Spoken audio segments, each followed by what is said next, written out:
on Monday, October 30th, and I called this regularly scheduled Dunwoody City Council meeting to order unless there's an objection. Seeing no objections, this meeting is called to order. Councilman Price, can you lead us in the invocation and the pledge, please?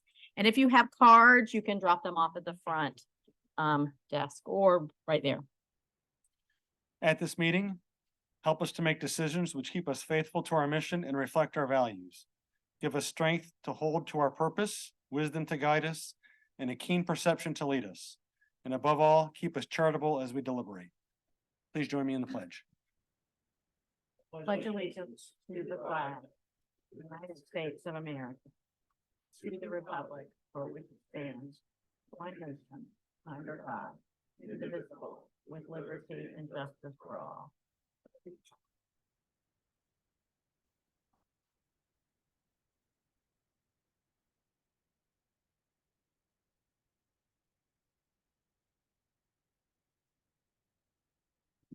Good evening, Mayor and Council. It's my pleasure tonight to bring before you our graduating class of our latest Citizen Police Academy. And as all of you know, this is a 10-week program where citizens come and learn more about the police department. And rather than me stand up here and tell you all about it, I'll ask Officer Hernandez to come up. She was the class coordinator.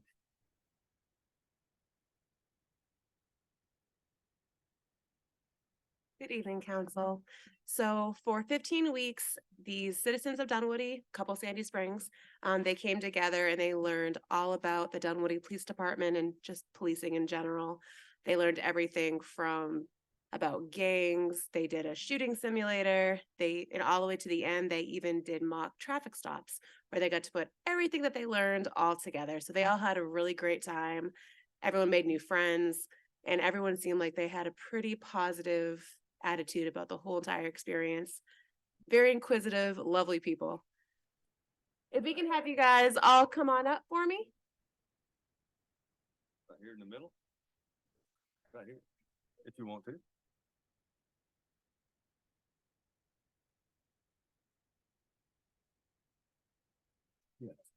Yeah, that'd be good. Right here. All right, Ms. Janet, if you can go ahead. So we have a spokesperson. We have a spokesperson for the Academy that she's going to say a couple words. Thank you. I'm Janet Glass. I took the class for an amazing 13 weeks. It was one of the most stimulating and invigorating classes I have done in a really long time. So I highly recommend it to everybody. And our group was incredible, but mostly our leader was. So if you would bear with me for just 1 minute, we have a little presentation for Teresa. This is from everybody.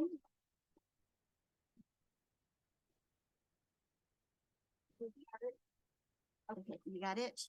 You want Jim to do it? Okay, I think Liz wants to take a picture. Sorry, everybody.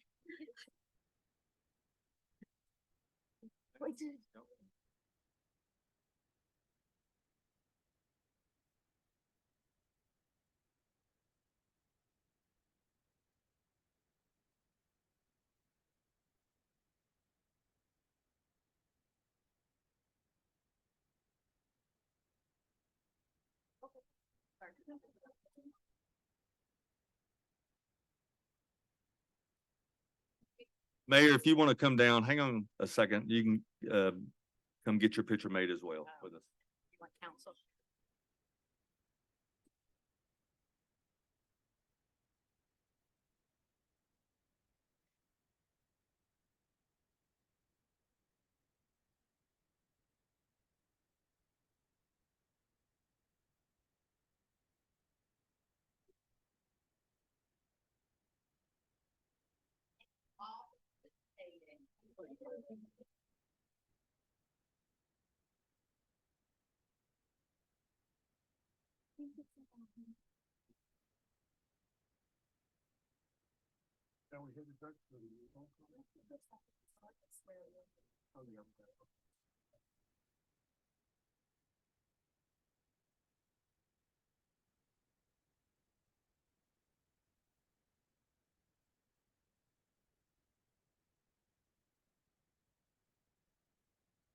Council, it's my pleasure tonight to introduce one of our newest officers, Ja'Cory Edwards. Ja'Cory, if you come up.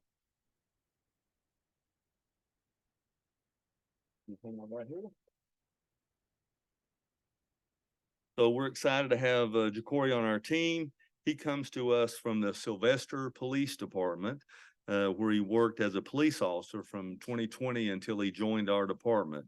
Ja'Cory holds a bachelor degree in criminal justice from Mercer University, and we're lucky to have him on our team. And Mayor, I'd ask for you to come forward to swear him in. Okay. And I would just make a note while you're walking up, Okay. Ms. Mayor. Most cities, the police chief just swears everybody in, but I think it's important. We've always done this as a tradition, that it's important that they come to the council meeting to get introduced to the council and to the public. And I think they all appreciate the fact that the mayor swears them in.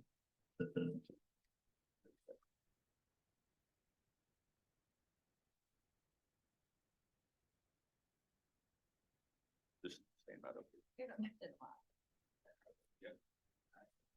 I know. Okay. On my honor, I On my honor, I, Ja'Cory Edwards, solemnly swear and affirm that do solemnly swear and affirm that I will support and defend the Constitution of the United States of America, I will support and defend the Constitution of the United States of America, the Constitution of the State of Georgia, the Constitution of the State of Georgia, and the Charter and ordinances of the City of Dunwoody. and the charters and the ordinances of Dunwoody. I am not the holder of any unaccounted for public funds I am not the holder of any unaccounted for public money due to the state due to this state or any political subdivision or authority thereof. or any political subdivision or authority thereof. I am not the holder of any office of trust I am not the holder of any office or trust under the government of the United States, under the government of the United States, any other state, any other state, or any foreign state which I am, or any foreign state in which I am, by the laws of the state of Georgia, by the laws of the state of Georgia, prohibited from holding. prohibited from holding. I am otherwise qualified I am otherwise qualified to hold the office of a peace officer to hold the office of a peace officer according to the Constitution of all states. according to the Constitution and laws of the state of Georgia. I will faithfully follow the legal rules, I will faithfully follow the legal rules, regulations, policies, and procedures regulations, policies, and procedures of the Dunwoody Police Department and the City of Dunwoody. of the Dunwoody Police Department and the city of Dunwoody. Congratulations.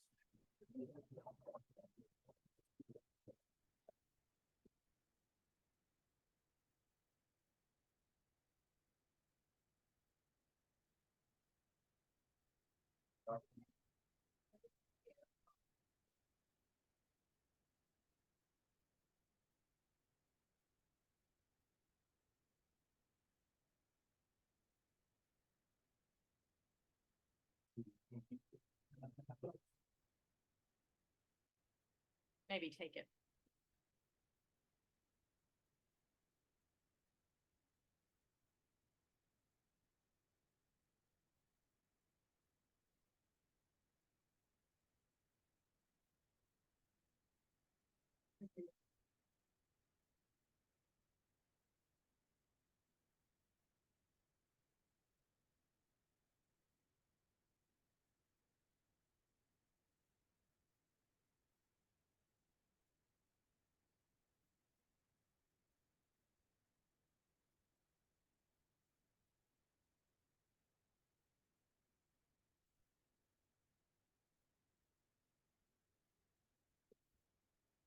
And I just want to make one observation about Officer Edwards. The city council and myself, we don't have anything to do with the hiring of officers, but just the other night, I got to meet his former bosses. They were here for a conference and they spoke incredibly highly about Officer Edwards. And I think that's just a statement that they were so positive about you, even though you've left. And I hope, because you left a little town to come here, and I know that you will find the warmth and the welcoming that you found in your previous community. So thank you for choosing Dunwoody. We are here to support you. Thank you.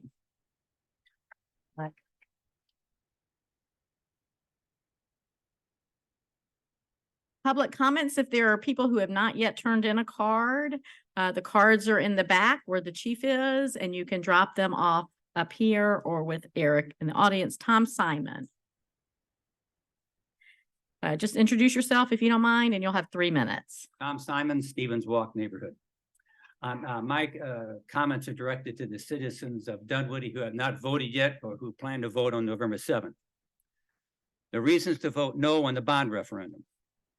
Dunwoody council members can spend the $60 million bond money on any project they deem necessary. They want a blank check to spend on projects they want. That is the truth. They are not bound by the 9 projects they mention. Official voting language does not require city officials to spend bond proceeds on any specific project and with no audit requirement and expenditures.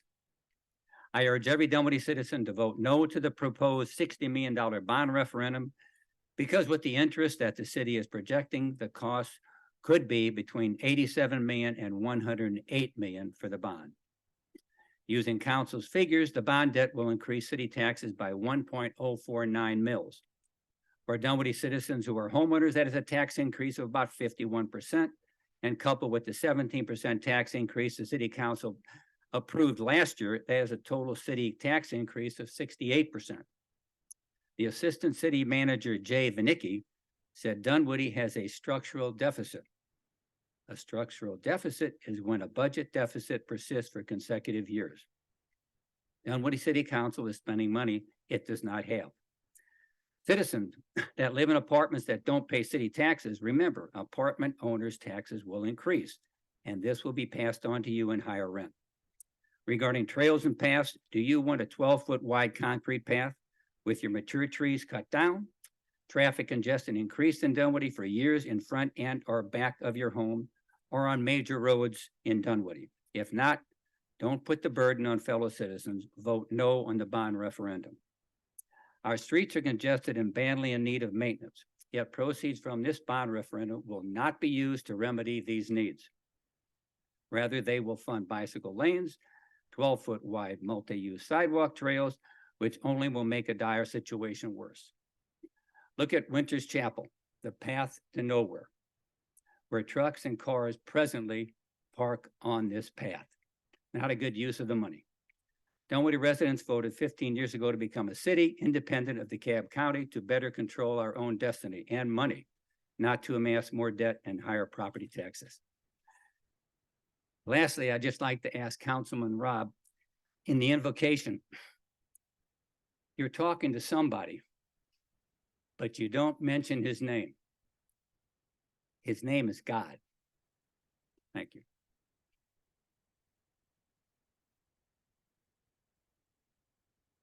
Thank you. Ali Mahab, I think you're here. I can only see half the room. Head behind the pole.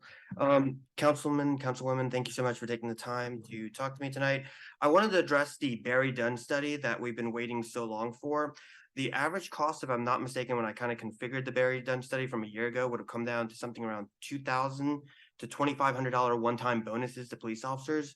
So when looking into the report, I have to say, okay, we're supposedly doing something for these police officers. So if you put them in a room and say $2,000 now, bonus now, or we do all these things and figure out all these things to make your life easier and more efficient, what is more valuable? I think they would have picked the $2,000. I did kind of a side comparison just because I care enough. What I did was I looked at the current lawsuits, looked at the anti-litem notice, participated in the CPA class, did the coffee with cops, sat down with Chief Grogan, did numerous other things, talked to several other police officers, looked at different programs around the metropolitan area. It didn't appear like Barry Dunn even did some of those things. Looking at just kind of a cursory review of the report, I mean, I might just smack it into ChatGPT and get a better result. It was very generic, very, like, I don't feel like it addressed a lot of Dunwoody's needs. Pretty much a lot of this conversation is when they give the presentation. Granted, this city council does a very good job of not rubber stamping something. I'd very much appreciate very pinpointed questions, getting very, not aggressive, but good, just kind of coming in there, diving in more into what they did, how their findings can better the city of Dunwoody, how their findings can better the Dunwoody Police Department. There's just kind of some blatant and like just looking at some of the things that they brought up, there's a little bit of blatant things that I feel like didn't really need to spend 100,000 plus on. Certain things that it appeared that we went kind of, that I believe that certain people brought up to Chief Grogan. He didn't really pay attention then, so not really sure why we have to spend the $100,000 on a report to do it. Anyways, in its simplest form, because I am kind of mumbling at the stage, I do politely ask that when they do give their presentations, we have a lot of pointed questions and dive deep into it and see what kind of product we're getting from the money we spent into it. Thank you again. Thank you. Joe Hirsch.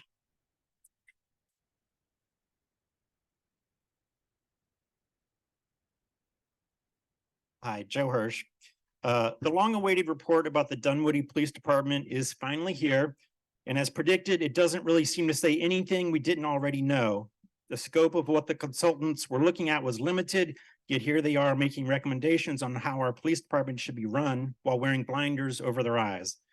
Do not conclude that the main takeaway from this report simply be, we need to hire more police officers. No, that's not what's important. Rather, the report says our department has a horrible revolving door, very high turnover rate, and we have a difficult time filling those vacancies. Dunwoody is worse than most of the other agencies, but the consulting firm didn't say why. So let me help them and you both out. It's our police chief, Billy Grogan. He's the problem. So let's all hope that Chief Grogan will soon retire and we can achieve the quality police department that Dunwoody residents deserve. As an example, I shared with some of you last week that our city spent $127,000 trying to prevent an officer from receiving $10,000 in unemployment. The city and taxpayers lost that case, and it sends the message to future Dunwoody police officers that a vengeful city and a police chief really don't care about them. And don't forget, there continue to be EEOC cases still being fought by our city against former officers as well. And in similar news, let's hope that the city doesn't choose to waste more money continuing their unlawful quest to hide text messages from one of our bad cops who essentially held employees of Mr. Tyre hostage on Dunwoody Village Parkway. You should remember me explaining to each of you about missing text messages from that officer hidden from the public by City Clerk Sharon Lowry, Records Clerk Eric Shealy, and Technology Director Ginger LePage.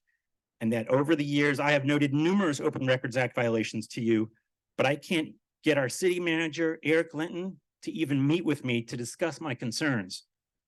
Eric and all of you up there just collectively circle the wagons. The unfortunate toxic culture in our city that you condone to protect the police chief at all costs is what led to this. So today, I was compelled to file a lawsuit for Georgia Open Records Act violations against the city of Dunwoody, Sharon Lowry, Eric Shealy, and Ginger LePage, since none of you have shown the courage or basic morals to hold people accountable for their illegal actions. As a journalist and concerned citizen, I now have to show you through a courtroom what transparency should look like in Dunwoody. I urge you to stop protecting dishonorable people in our city government. All of these people should immediately resign or be fired. Thank you. Bob Dallas. Approach the microphone and introduce yourself. You have 3 minutes. Thank you, Mayor and City Council. Thank you for bringing us the bond referendum, because back in the day when I was part of Dunwoody, yes, I was looking forward to the day that the citizens of Dunwoody can decide what their future looks like. And so for that, thank you for the conversation that we're having today. Now, I've lived here for 40 years, raised 5 kids, have a 10th grader, so hopefully he'll graduate. But whether you've lived here 40 years, 4 years, or 4 months, your voice counts the same.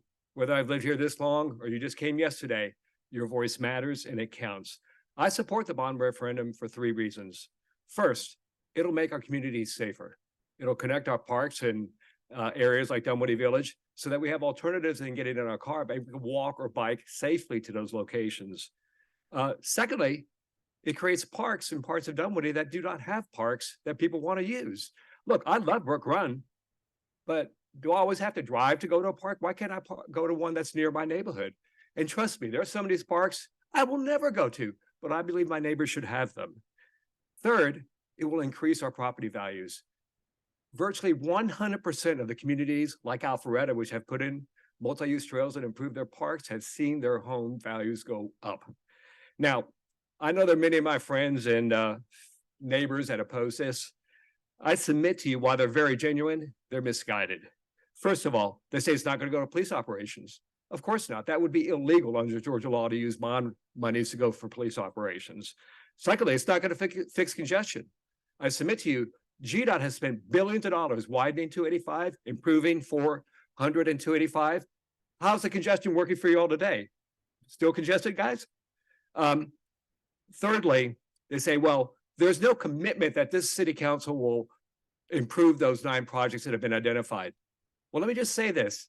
If you did, they would be opposed to that. Why? Because you'd be committed to spending money, not knowing exactly how much it would cost. And if you incurred cost overruns or didn't spend the money, you'd be stuck having to spend that money anyway. So it gives you the flexibility. And let me just say this city council and every city council before you has maintained the trust of the citizens because what they said, they did. And I look at what you do, not what you say. And I say consistently, what you do is what you said, and we've benefited from that. Now, the other point is they say it's going to cost you $450 million. This is a $60 million bond referendum. They say, oh, well, we have all these other projects. Well, sure, the citizens talked about other projects. That doesn't mean they get funded. These are the top priority projects that the citizens have said, this is what they want done now. And it's only going to cost you 45 cents a day, not the $10 that they say it is. And I close with this. Thank you for the opportunity for us to have this conversation and more importantly, to allow us to achieve our potential as a city. Thank you. Oh, I have to go. Thank you. Thank you. All right, that concludes, I see no other public comment cards, so that concludes public comment. There'll be another session at the end of the meeting. All right. Sharon, whenever you're ready. Proclamation. Whereas the city of Dunwoody recognizes the diversity and cultural richness of its residents.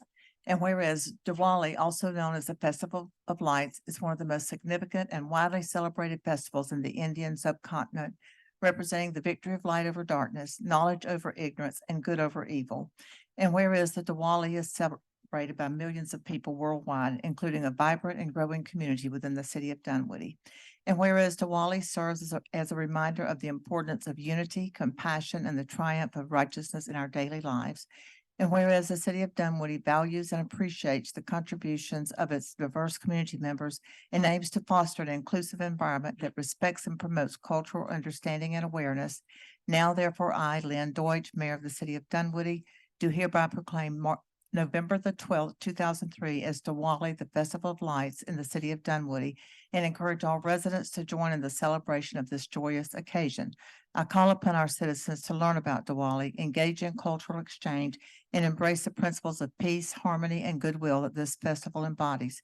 By doing so, we strengthen the fabric of our community and promote the values that make Dunwoody a welcoming and inclusive place for all. In witness thereof, I have hereunto set my hand and caused the official seal of the city of Dunwoody to be affixed this 30th day of October in the year 2023.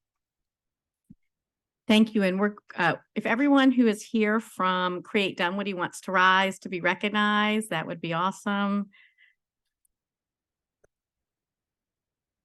And we will present this again at your gala on Friday night. Thank you.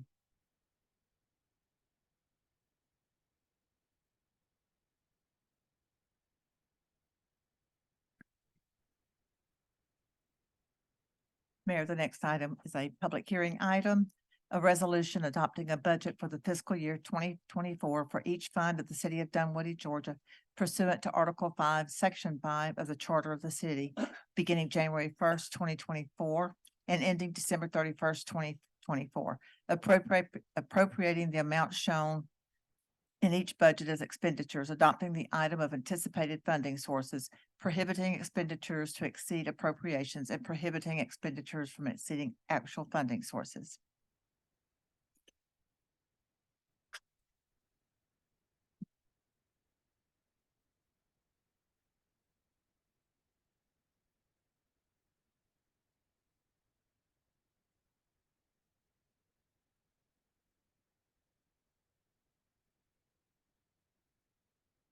And Mayor, if I may, this is an action item.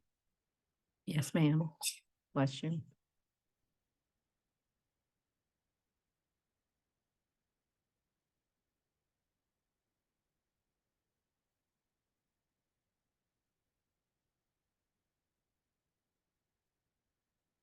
Good evening, Mayor and Council. This is the second public hearing on the 2024 budget. Brief presentation, same presentation as public hearing number one.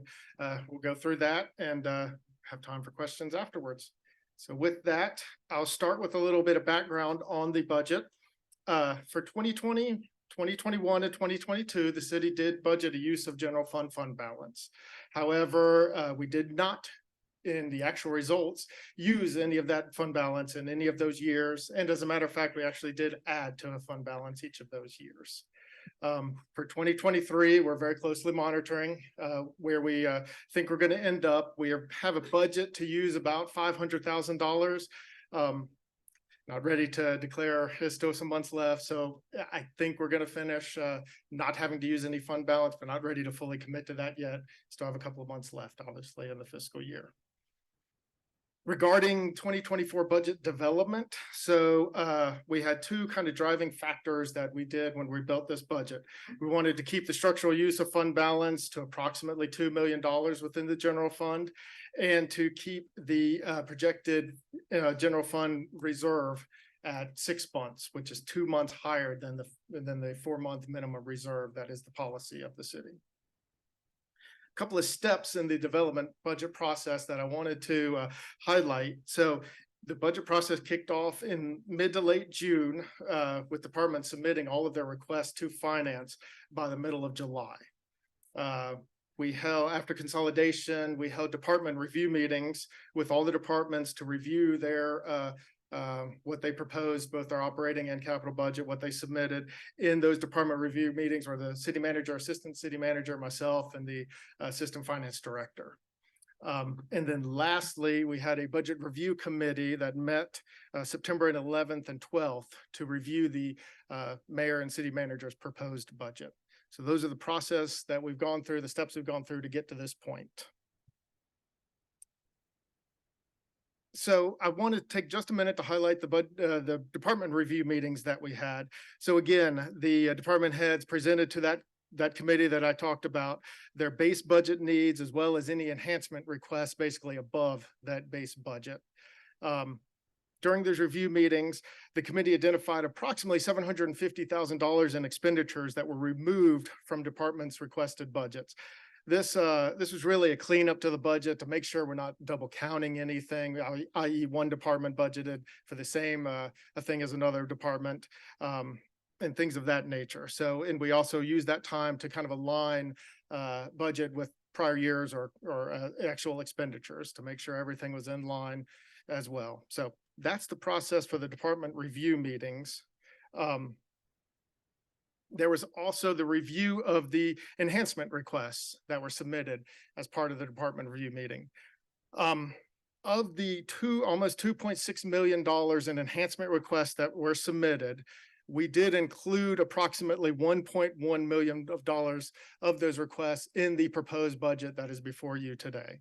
That was for a full-time recreation leader, full-time operations associate, and then the rest was for the increase in the right-of-way and grounds maintenance contract that was bid out earlier this year, or a couple of weeks ago. I said a couple of meetings ago. What was not included in the budget you have before you is approximately $1.4 million, made up mostly of requests from the police department, specifically 4 community services officers, 1 fleet manager, and then a sergeant, and 3 police officers to form a street crime vice task force. Those were some of the recommendations we received from the Barry Dunn study that is obviously going to be presented later on in this agenda today. Our thoughts not including that is that the budget committee asked us to do was address those at a later date, as we can use an approach to, for lack of a better word, phase in those positions. We'll work to identify funding sources for these at the beginning of the year, particularly when we get our property tax digest from DeKalb around May. We can see what revenue is going to look like for last year. So there'll be opportunities to identify some funding sources to, again, phase these positions in as needed. And again, we're going to hear more from about the Barry Dunn study here and a later agenda item as well. So moving on to the overall budget summary. So this is all funds, basically. The rest of this presentation will mainly focus on the general fund, as that's your day-to-day operating fund. But I did want to touch on all the funds here first. Very high level on the general fund. The budget this year is $37.5 million. It'll be $33.4 million next year. Really, the difference is for 2023, we recognize the sale from the Shallowford Road property sale proceeds in the budget for 2023. That's a one-time event, is not included in the 2024 budget. This partially offset by some increases in pay and healthcare costs that we'll get into in the presentation later. Let's see, E911 stayed pretty flat. ARPA is, that was a one-time revenue source that we got. And so this is just the continuing spend down of those proceeds. So in the year we received it, if we didn't spend all the proceeds, it goes into fund balance. And then each year we're just spending down fund balance on those. Hotel motel is, we continue to see strong use room rates in our hotel motel, our hotels in the city. So we continue to see positive growth there. Let's see, the grants fund is for our LMIG portion of LMIG that we will receive. We've got the debt services for our two debt payments that we make for City Hall and for the Vermac properties, and that accounts for all of our debt service payments there. SPLOST 1 ends in March of 2024. So, and again, that's revenue that we collect, and then if we don't spend it all, it rolls into fund balance, and then we'll spend it down over the years as the projects that are identified in SPLOST 1 wrap up. So that's SPLOST 1. This budget does include funding for a budget for SPLOST 2, which is scheduled to be voted on at the election here in November 7th. These collections would start in April 2024 if assuming it's approved, and we're estimating for 2024 is about $6.8 million in revenue that we'd receive there. Last is our capital, which is our general capital projects fund. Again, that earlier in the year is where we transferred the Shallowford Road proceeds to, and we did the turf field, the broke ground maintenance building set aside for general repairs and maintenance, particularly related to parks. And then we even have some contingency in there as well. And lastly, stormwater, which they do have a tied to CPI, a slight rate increase tied for their rate. So that's why you see approximately $170,000 increase there. So that's the overall all funds. As I said, the rest of the presentation will really focus on the general fund. So to jump into the general fund, you'll notice at the top, 2023 unassigned general fund balance started at $23.9 million. For 2023, we've got recurring revenue of 29.6 and then one-time revenue of 7.4, so 37 million in revenues. Recurring expenditures about $30 million, one-time expenditures of about 7.3. So at the end of 2023, we're forecasting a use of fund balance, or the budget includes a use of fund balance of about $500,000. We'd finish with unassigned general fund balance of $23.4 million, which is a little bit over 9 months. Keep in mind, the policy is a 4-month reserve. For 2024, so you take that 23.4 as your starting unassigned fund balance. We're forecasting recurring revenues about $30.3 million. Recurring expenditures about 32.8 with 700,000 in one-time capital related expenditures. So that leads to a actual use of fund balance of about $3 million and a structural use of fund balance of about $2.3 million. Ending the year with 7.46 in reserve, months remaining in reserve. Again, keeping in mind 4 months is the policy, above 4 months is the policy that we have in place. So looking at two things, recurring revenues, they're growing 2.45% year over year. The largest part of that growth really is with the tax digest. We factored in a 4% increase in the tax digest. So that's the majority of the revenue. On the expense side, we're seeing an 8% increase in recurring expenditures year over year. Healthcare costs went up 12%. The right-of-way and grounds maintenance contract is included in there. The annualized pay increases, things of that nature really impacting the recurring expenditure. So again, recurring revenue is about 2.5% increase year over year. Recurring expenditure is about an 8% increase year over year. Talk about revenue within the general fund first. So these are broad categories of how we kind of account for revenue. So taxes is going up $767,000 year over year. Majority of that's the 4% increase in the property tax digest. And just to point out, also in taxes are like franchise fees, business occupational taxes, things like that as well. So it's not all property tax in that line item. The majority of it is, but it's not all property tax within that taxes line item. Let's see. So everything else, is, you can tell, let's see, fines and forfeitures are slightly decreasing just due to the nature of activity. And then miscellaneous revenue slightly down as well, and other financing sources slightly down as well. So factoring out that one time and just looking at recurring revenues, again, that's a 2.45% increase in recurring revenues. What we've, let me focus on property taxes first. So, what I want to say about property taxes on the next slide, sorry, is that you've seen this slide before. We within the city have the lowest millage rate, and this is the nominal rate. So it states the rate at 3.04 for the city. So most people get a mill exemption, so it's 2.04.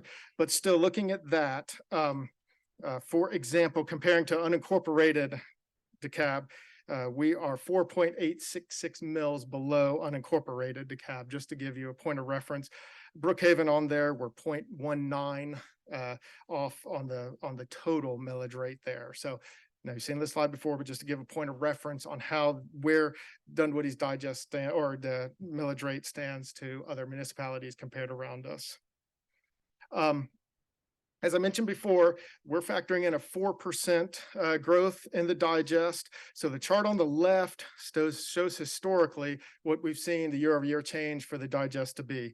3 down years, 2 years was basically flat, 1 year with small growth. And then there's been some years where we've seen a fairly reasonable amount of growth, including the last 3 years, 2 of them over 7%, and then this past year over 5%. So we're estimating 4% this year as a conservative figure that's included in the budget. The right-hand side shows the percent of the digest that is exempted. And so early on started out at about 38% of the digest is exempted. We're now 57% of the digest is exempted. So that's some combination of the property assessment freeze and the 1 mil homestead exemption.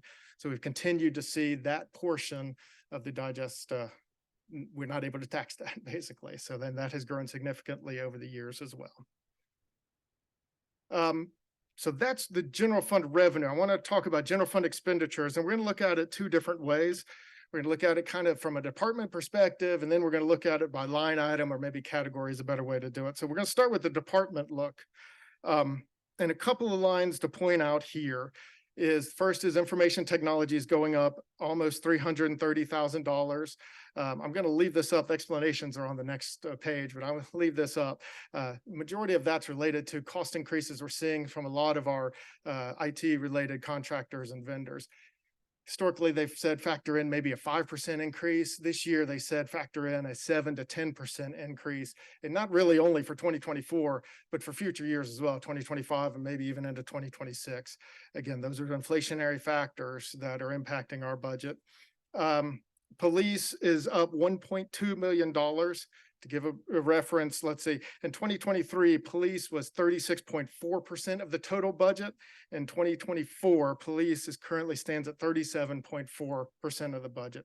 Continue to see growth in the amount of budget that that is allocated to police. Majority of that increase is the annualized pay increases. We had 2 of them last year, including one in August. And then we also had a 12% increase in healthcare costs as well. So, and then last is Parks and Recreation, and that's a large part, again, the grounds maintenance contract and the right-of-way as well, and things like that. So continue to see inflationary impacts there. So that on a kind of a department level is where we stand. And then I just went through a lot of these explanations, but again, seeing the increase in police, talked about the increase in parks and public works due to right-of-way maintenance and grounds maintenance contract, and then information technology, the 7 to 10% increase in a lot of our applications and licenses that we use. Next, what I wanted to do was also show it a little different view by category. So this will lump in, this will break it out, personnel costs, professional services, repairs and maintenance, things like that, to show that view. If you look at the very top line, almost 50% of our budget is people related, and that includes all salaries, wages, benefits, healthcare costs, everything. So that includes that line item. The official admin services is all of our municipal vendor contracts that we have. So if you kind of put those two together, roughly 60% of our budget, both in 2023 and again in 2024, is, for lack of a better word, people related cost. So those two line items there. There are a couple other line items I'll highlight. Professional services is related mainly to community development, a rewrite of the code, and update a master plan for that. We have funding in there for that. Repairs and maintenance, again, we've talked about it. It's the right-of-way and grounds maintenance contract as well that's driving the repairs and maintenance, and everything else is relatively in line. So that is on a high level, kind of the category explanation, and the explanations are on the next page here. Again, I won't go through all those. I would point out that the city spends on average approximately $25,000 per participant on healthcare. And we also spend an additional 22.65% on retirement benefits. So a really good package that council has put in place for all employees. Let's see here. So one other thing to talk about with general fund expenditures is, again, pay. So what this chart shows is the amount of increases that's been received, broken down by staff, by kind of police officers and detectives, inflation, and then what we project in 2024 as well, 2023, I'm sorry, as well. So what this shows is that since 2020, police have had an increase of almost an average of 40%, basically. So you can really see in the last 3 years that the gray bar has really shot up, showing again the big commitment to police and police pay. This budget currently does not include any pay increases for 2024. The last pay increase we got was the 1st of August. So that is something that we do plan to address next year, as again, we get a feel for what revenue looks like next year. We get the property tax digest in May. We will make adjustments, market conditions as well. We'll have a better feel for what that feels like. So we do plan adjustments at some point next year, but no pay adjustments are currently included in the 2024 budget.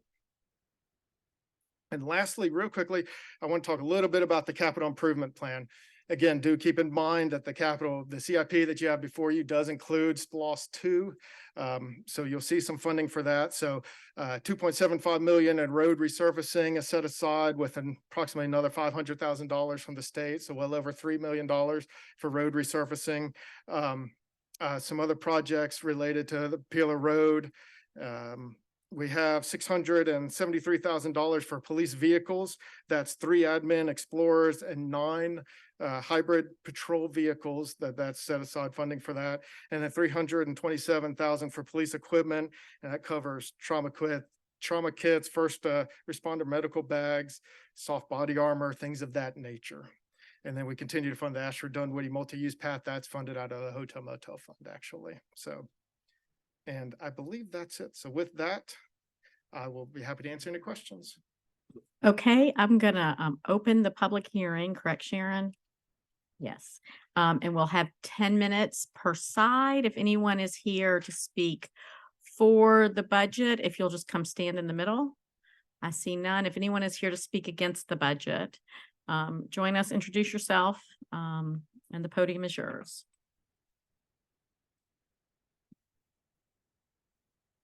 Thank you, Madam Mayor, Council. I'm Bob Hickey, a Dunwoody citizen, voter, and taxpayer for more than 45 years. I have raised kids here and now grandkids who live here as well. I would like for all of my family to have the opportunity to live in a city that meets and exceeds the needs of all citizens not just a small vocal special interest group. For this reason, I'm here to give my thoughts and concerns about the proposed 2024 City of Dunwoody budget and how I think this budget, if passed, would severely impact the future of our city. At the last public hearing on the 2024 budget held on October 16th, I was a conditional supporter of the budget. After hearing the various council member comments later in that same meeting, more study on the issue, and a reading of the Barry Dunn report, I am now 100% totally opposed to the city 2024 budget for the following 3 reasons. Some of these reasons I talked about at the last meeting, but I will amplify again tonight. First, the budget continues the inadequate support of our police department. The budget should increase resources for the police department by the 1.4 million requested by our police chief for both uniformed officers and civilian support staff. The police chief request was denied in the budget process, denied by city staff, which I believe resides outside the city of Dunwoody. The safety of Dunwoody citizens as determined by non-resident staff is unacceptable and hard to comprehend. We must do all we can to increase the support for our police department. The Barry Dunn report recognized the need for the same type of sworn police officers that the police chief requested. Yet the council and staff do not recognize this and have not approved the requested resources. Dunwoody citizens demand that the police chief be granted his requested enhancements. Second, the city 2024 budget, as just explained, does not provide any pay increase for the police force in 2024. There were 2 pay increases in 2023. The Parks Department received an increase to mow grass in the parks and right-of-ways, but no increase in pay for the police force. Perhaps we have too many parks to maintain already and not enough police officers to patrol either the neighborhoods, commercial centers, or parks. Taxpayers were abundantly clear in a city survey that crime and public safety were among their top concerns. As such, we need to attract and maintain the best police force possible. Third, as recognized by the Barry Dunn report, the workforce in our police department should be increased. The Barry Dunn recommended a 20% increase in sworn police officers, a 50% increase in non-sworn police officers, or a combined 25% from our current authorized workforce. We need more boots on the ground to meet the concerns of citizens about crime and public safety. It is worth mentioning that the Parks Department received a proposed $1,037,000 increase, which is almost as much as the $1.2 million increase in the police department budget. Which in your mind is more important, our safety or green space and right-of-way maintenance? I believe most citizens would prefer to see police patrol cars rather than lawnmowers. The 2024 budget does not adequately explain how the city leaders, the staff, mayor and the council, will rectify our current structural deficit, which is projected to use prior year reserves in the budget of $3,036,320 in just the general fund and $11,139,848 in other city government council controlled budget units. In other words, the general fund is only about 50% of the total city budget. The total amount of $14,176,000 compares to the guiding parameters of $2 million as set out by the mayor and city manager in their budget guidelines. What I am describing here is a major financial problem in city finances now and for the future generations like my kids and grandkids. Citizens and business taxpayers of Dunwoody expect and demand a well-executed plan and strategy to correct this structural deficit, which has been raised by the city staff over the past 18 months and highlighted in the 2024 budget. The structural deficit is not going away on its own. Mark my word, more tax increases are coming, fellow Dunwoody stakeholders. The city council stated at the last meeting that the answer to structural deficit was hope, that spending in the $60 million bond referendum would increase the tax digest. I'm here to say, hope is not a strategy or a plan. We need leadership that will be accountable for the needs as citizens and taxpayers of Dunwoody. With all this said, the proposed 2024 budget should be rejected until it includes adequate resources for our police department and a defined plan to fix the structural deficit. This council talks the talk, but you need to walk the walk. Thank you for your time. I am Bob Hickey, a longtime Dunwoody citizen concerned about the safety, well-being, and future financial security of our city. Thank you. Sharon, how much time is left? Is there anyone who would like to speak additionally? Seeing none, I close the public hearing, and I think Richard probably should come back up, and council, I open the floor for you with questions and thoughts, comments, whatever. Anybody? Catherine? Oh, John, somebody go.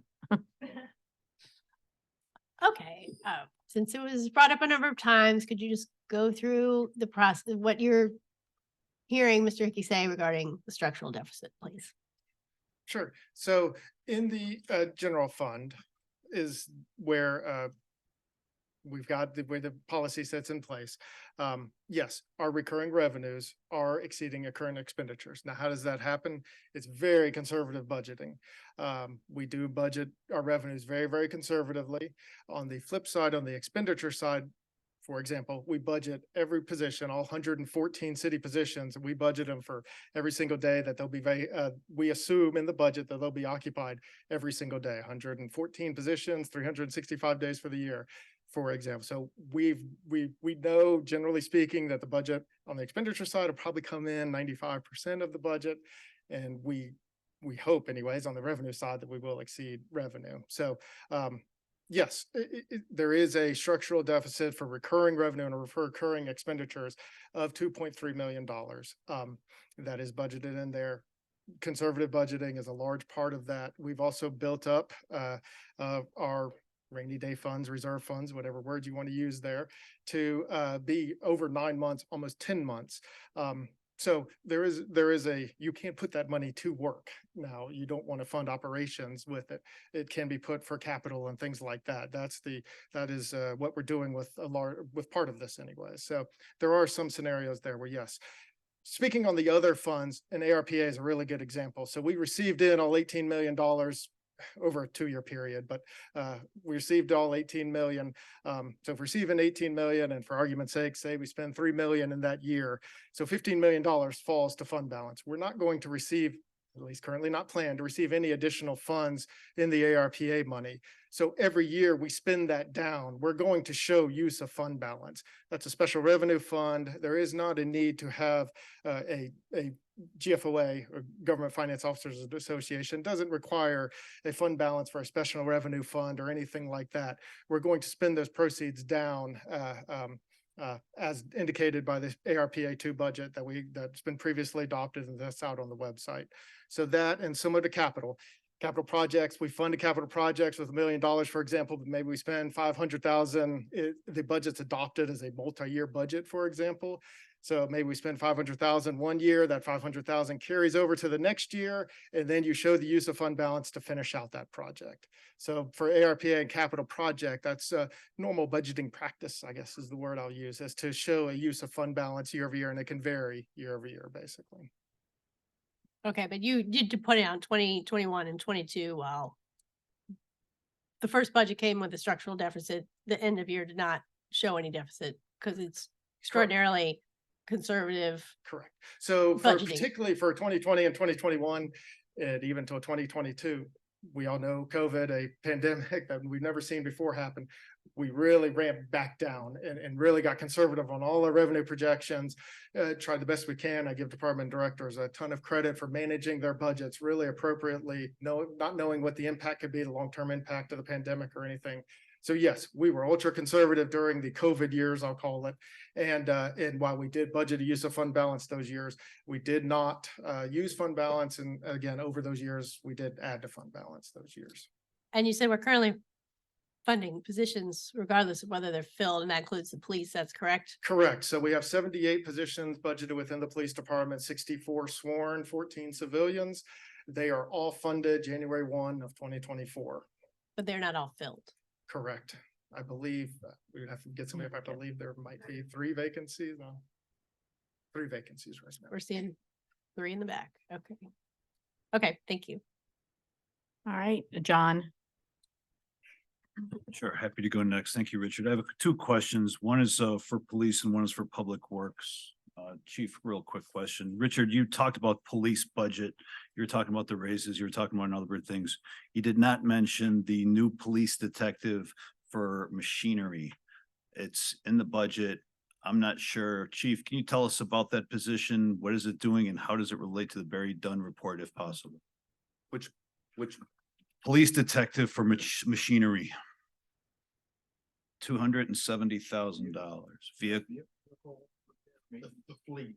I think it's some of the fleet person.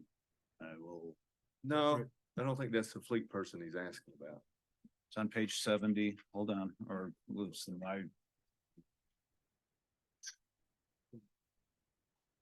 new position, detective machinery and equipment. New position, detective machinery and equipment, $270,000. Yeah, That's the capital cost of the new people if we got them.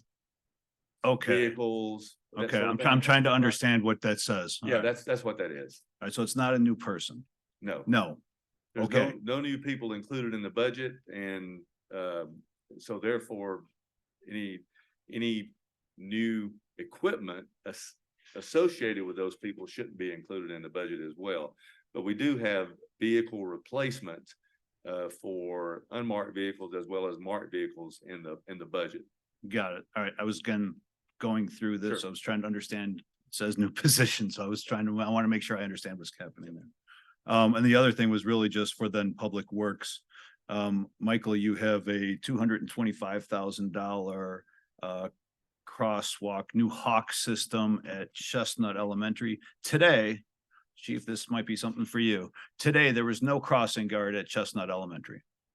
There was reports of the yellow lights the current lighting system and cars going through, making it dangerous for children crossing the street. What is the timeline if this budget is approved tonight with that $225,000 for the Hawk system? Number one, can you explain the Hawk system? I had to explain to our residents that there is going to be a red light aspect of it. If you could quickly explain that, I know it's just part of the budget, and this could be a brief timeline if possible. Okay. Yeah, what's out there now is the rapid flashing beacon where you push the button and the signs on the side of the road flash. The Hawk would be one where you push the button and you get the red light. There's an example of one near the MARTA station on Hammond in Dunwoody. There's also, it'd be the same, there's one in front of Chambly High School in Chambly. So it'll be that system, and I don't know if I probably shouldn't commit to a schedule yet. It would be in 2024. We've already completed most of the design. It's all within the right of way. Barring any utility issues, we should be able to get it under construction pretty quickly. Okay. I just wanted to make sure that was a priority. Again, the crossing guard, I guess paid for by the DeKalb County School System, missed today. And there was a number of incidents of traffic violations going through that crosswalk today. And there was, again, no red light. Parents were very upset and I had to explain to them that the red light system is coming. So thank you. Appreciate it. No other questions, maybe. Joe. Hey, Richard, just piggybacking on what Catherine was talking about. If we move out of the space of a government entity and we use the word structural deficit, I mean, what the bottom line is that we've never had to use any fund balance. Our revenues have exceeded expenses for every year. So I do want to correct one thing. In 2017, we did use $300,000 of fund balance in the general fund to fund capital projects for one-time expenditures. So that is according to our financial statements. That's the only year I'm aware of that we have used fund balance for $300,000. In 2017. 2017, correct, yes. Hmm. That's the But only year I could find. interesting. So 2017, that would have been, so we had more expenses than revenue for that. What we did that calendar year is we had significant capital projects going on that we Okay. needed to fund. And so we transferred money from the general fund, again, one-time capital needs from the general fund to the capital projects fund. Okay, all right. Thank you. Cause okay. Richard, again, thank you to the staff and I know it's a lot of hours and it's a long process. So, as chair of the budget committee, thank you. You guys were so well prepared. I thought it was a very productive meeting going through line by line. I want to add on to something Catherine said and what you were saying about the conservative budgeting for staff expense. Not only do you fully fund every staff salary, but what about healthcare? Correct. So if the employee position exists, we continue their healthcare elections on into the next year forecast or for budget purposes. If the position is vacant, what we do is we don't budget the full family. So we've got 4 tiers. You have single and kids, single and parents, and then family. So if the position's vacant, we don't budget family, that 4th tier. We budget at the 3rd tier, basically. So again, ultra conservative, maybe in terms of budgeting there. So we acknowledge that there is healthcare costs associated with the position, and we're budgeting appropriately for it. Thank you. And with healthcare going up 12%, that's, yeah. And to HR and Eric, it certainly deserves credit. That started out at close to over 20%, almost 24%. And through negotiations, we were able to get our healthcare increase down to 12%. So again, there are behind the scenes efforts going on to reduce the impact to the budget. And we know that, and we thank you. Rob, Tom. No, okay. I wanted to ask a question, and it might be best for Jay or you, or I don't even know, which is that I don't operate on hope. In fact, I'm a pretty pessimistic person, but we do have some really exciting, impactful things that will open in Dunwoody in the next year. High Street will have first quarter, will have its apartments opened, and Campus 244, I think Michael Starling left, but I think it'll open sometime in the next year as well. He's gone. But we have new properties that are not producing as much revenue as they will when they are open, correct?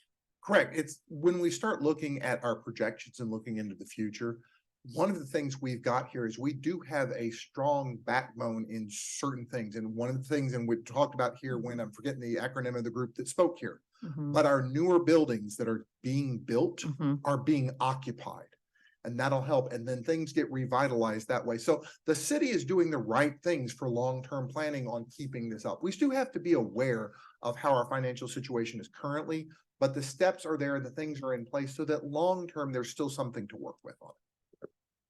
Right. And the mall is successful. It's one of the most successful in the Southeast. Right. And so, which is interesting in an era where malls are not, knock on something. So for revenues, while we certainly anticipate potentially a dip, we also have reasons to believe that we will have some increases over the next year. And also there's projects on the horizon potentially that we don't even know. I mean, we're hearing bits and pieces. And so that's exciting stuff from my perspective. John, I just wrote myself a note. Tell your neighbors to email Anna Hill, please, the school board member, and bring up the issue because she needs to have some responsibility too. She can communicate with the school board as well as I can.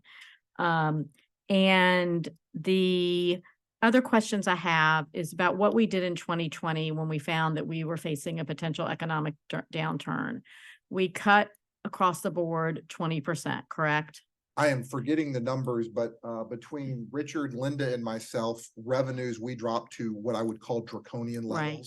There was a week where the 3 of us were literally rock bottoming some numbers. Right. And then on expenses, we did something high for each department. I congratulate them because they kicked into high gear and all of them stayed within it. So and I think this works for almost every municipality in the state. 20, 21, somewhat 22, weird budget years for all of us Mhm. because we were all kind of doing this. And then for the 23 budget, we started to look at a more normal revenue. We're there. We're still not,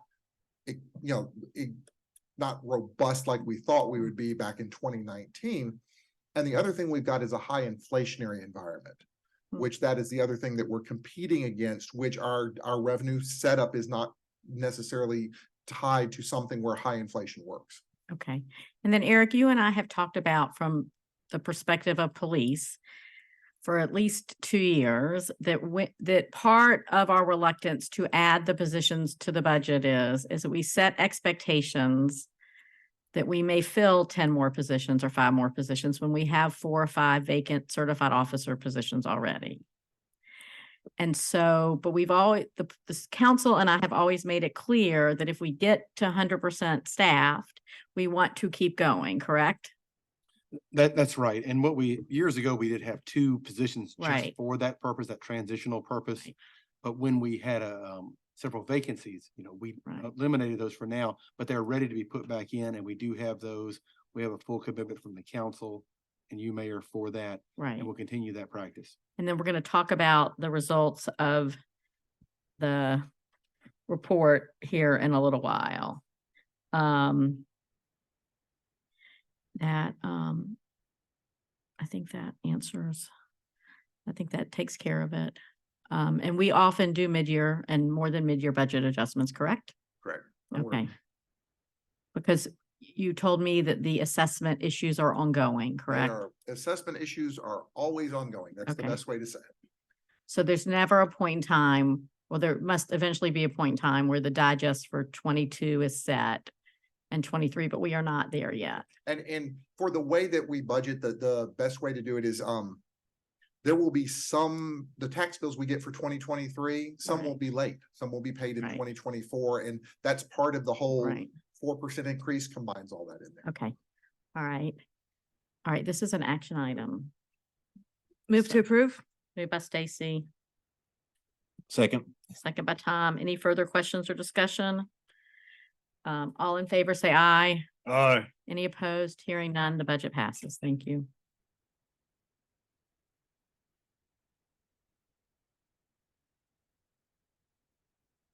Oh, the consent agenda. Does anybody have any questions on these 2 items, comments? Seeing none, this is an action item. Move to approve. Moved by John, Second. second by Rob. Any further discussion? Hearing none. I call the question. All in favor? Aye. Any opposed? Hearing none, that passes.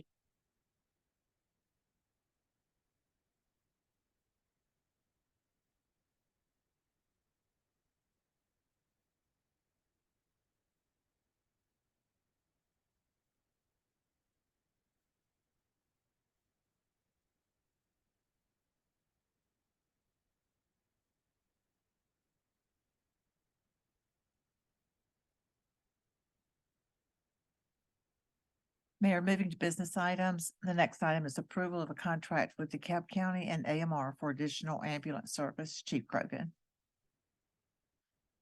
Good evening, Mayor and Council. This item was one that we discussed about 4 to 6 weeks ago. And we were waiting on DeKalb County to send the contract. Basically, it's us using ARPA money to fund 1 ambulance from AMR, an ALS ambulance that'll be here from 9 a.m. to 9 p.m.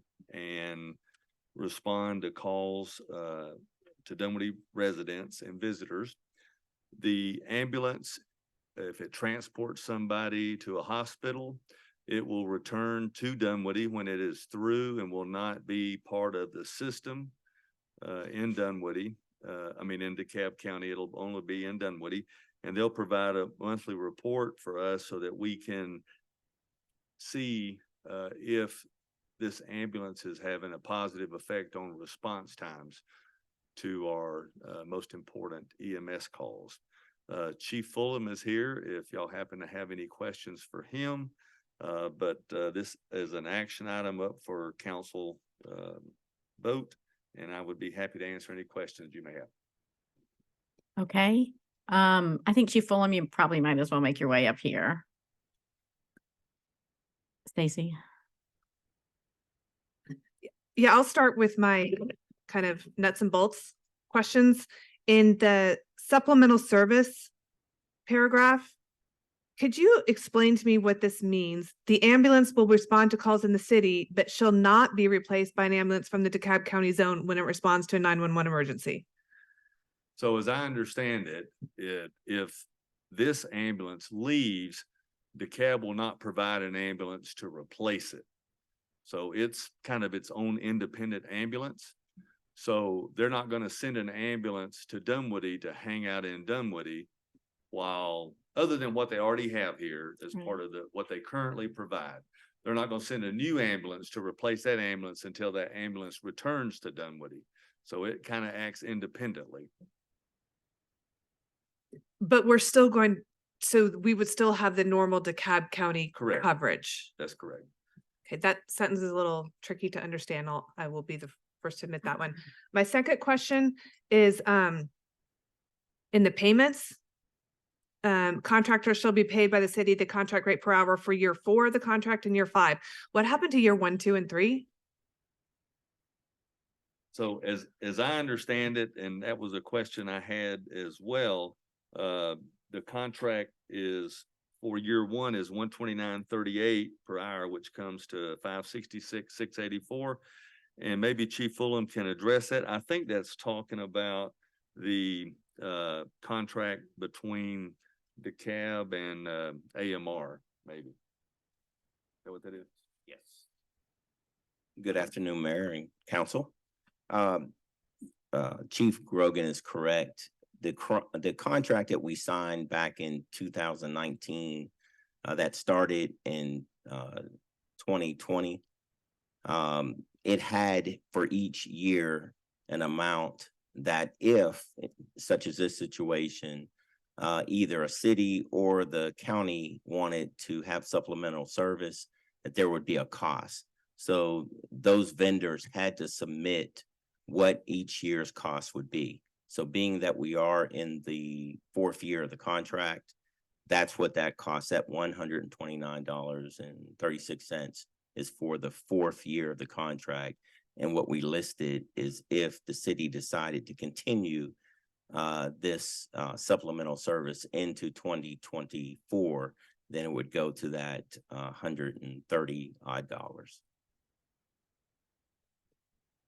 And then just because I noticed it in the payment in the last sentence, there was a typo. AMR request the county to terminate, not TP. We don't need any more TP in the city. And I guess Chief Fulham, as long as I have you here, I had a colleague, well, not fall. She was in a meeting and then she was unconscious. It took 30 minutes for a first responder to get there, and it was AMR. It wasn't an EMT and a fire truck. 30 minutes, and she was non-responsive for 15 minutes. I don't understand why fire didn't respond to that call.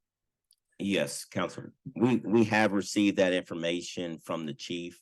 We're looking into it to see why there wouldn't have been a fire truck responding to that call. As you have all heard me speak about, we're very proud of the fact that all of our firefighters are EMTs and paramedics, and they do respond in that interim time before the ambulance gets there. So we are taking a deep dive to see why that call did not get a fire truck initially and would have been there able to care for the patient until the ambulance arrived. I can guarantee you that the colleagues who were with my colleague and friend would have felt very much safer and less scared if had there been a fire and an EMT there, but there was not. Yes. And I know you're very proud of that fact. Yeah.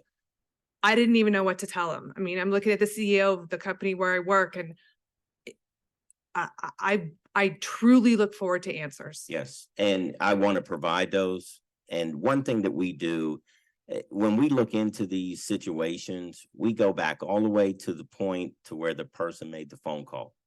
And that phone call would have started with Chatcom. We're going to ask Chatcom for their information, even if we have to listen to the tapes, see that it was triaged properly, sent over to DeKalb County in the amount of time it should have. that it wasn't dropped or lost in DeKalb County's 911, and then that it resulted in the proper units responding. So we want to look at every part of it and find out wherever the mistake, if you will, was made, and so that we can correct it. You know, I'm looking forward to those answers too. Yes. Thank you. Yes. And if I can too, I just want to add, one of the deep dives that we do is it's not only, you know, very unfortunate, and I hope that the female was okay, but it's also about correcting it for the future, because in doing these deep dives, oftentimes what we're finding, the system that we're very proud of, the EMD that I've talked to you about as well, all those set of questions that everybody's asked, it should lead to the proper response at the end of the day. And so when it doesn't, that's very concerning to me. Go ahead, Tom. Chief Fulham, thank you for being here tonight. So you're well aware of the concerns with response times, particularly with AMR over the years here in Dunwoody. I'm very hopeful that adding this extra unit will have a measurable difference in that. And I'm hopeful that it's successful. I have a little skepticism, or I shouldn't say skepticism, but concern that because we now have our own vehicle, the 3 that are supposed to be here to begin with may be sent other places more often, and that we may not get the return on investment, or more importantly, the return on service that we're hoping for. I know to my understanding, the units have trackers, so you can know, will there be reporting available to us that we can compare to last year versus once the system is implemented, of knowing how many vehicles are in Dunwoody at a certain time, and being able to actually track real results of this program, not only in response times, but where the vehicles are? Will we be able to kind of analyze that to determine the effectiveness? Yes, sir. So you've seen the reports, which are very detailed. It tells what units are responding to what calls. So we'll continue that. And what I see is being 2 separate reports, really. So there will be that report that you're used to receiving every month that shows all the calls and where the units came from. And then a separate report, very similar, that'll show that unit's response, which calls they went to. And I've already talked to Chief Grogan about this, about once this is signed, and if you all do choose to sign this, that what we're going to have is a meeting right away and talk about what type of calls this unit will respond to. But then we need to continue that process of fine tuning it, because what we don't want, and I know what you don't want, is for that unit to end up at the hospital. It's going to be in service for 12 hours and sit at the hospital for 4, because the type of call that it went to was a low acuity call, where then it ends up at the hospital trying to unload a patient. So we're going to have to continue fine tuning that. Now, if it's the only unit available, sure, it should go, but there's got to be a sweet spot there, if you will, right? So that unit is utilized in a proper way. We call it utilization. The hours that it's utilized, actually not sitting somewhere. You want a right balance there. So we'll have to continuously fine tune that. And is the protocol when a call comes in that it's the closest appropriate vehicle or team that responds to that call? Or and I guess what I'm trying to get at is, will the Dunwoody vehicle be the first one dispatched every time there's a call in Dunwoody? So what we're able to do, we do this now. So, and I'll try to shorten this down, but if you think about just from the fire station here on Crown Point, there's 3 different units in that station. Once the call has been properly triaged and it's decided this is the type of unit that needs to go, only that unit is dispatched. And so the system is that sophisticated that we will be able to list that Dunwoody unit and describe, if you will, what type of calls it will go to. So it won't go to calls that are not in that list.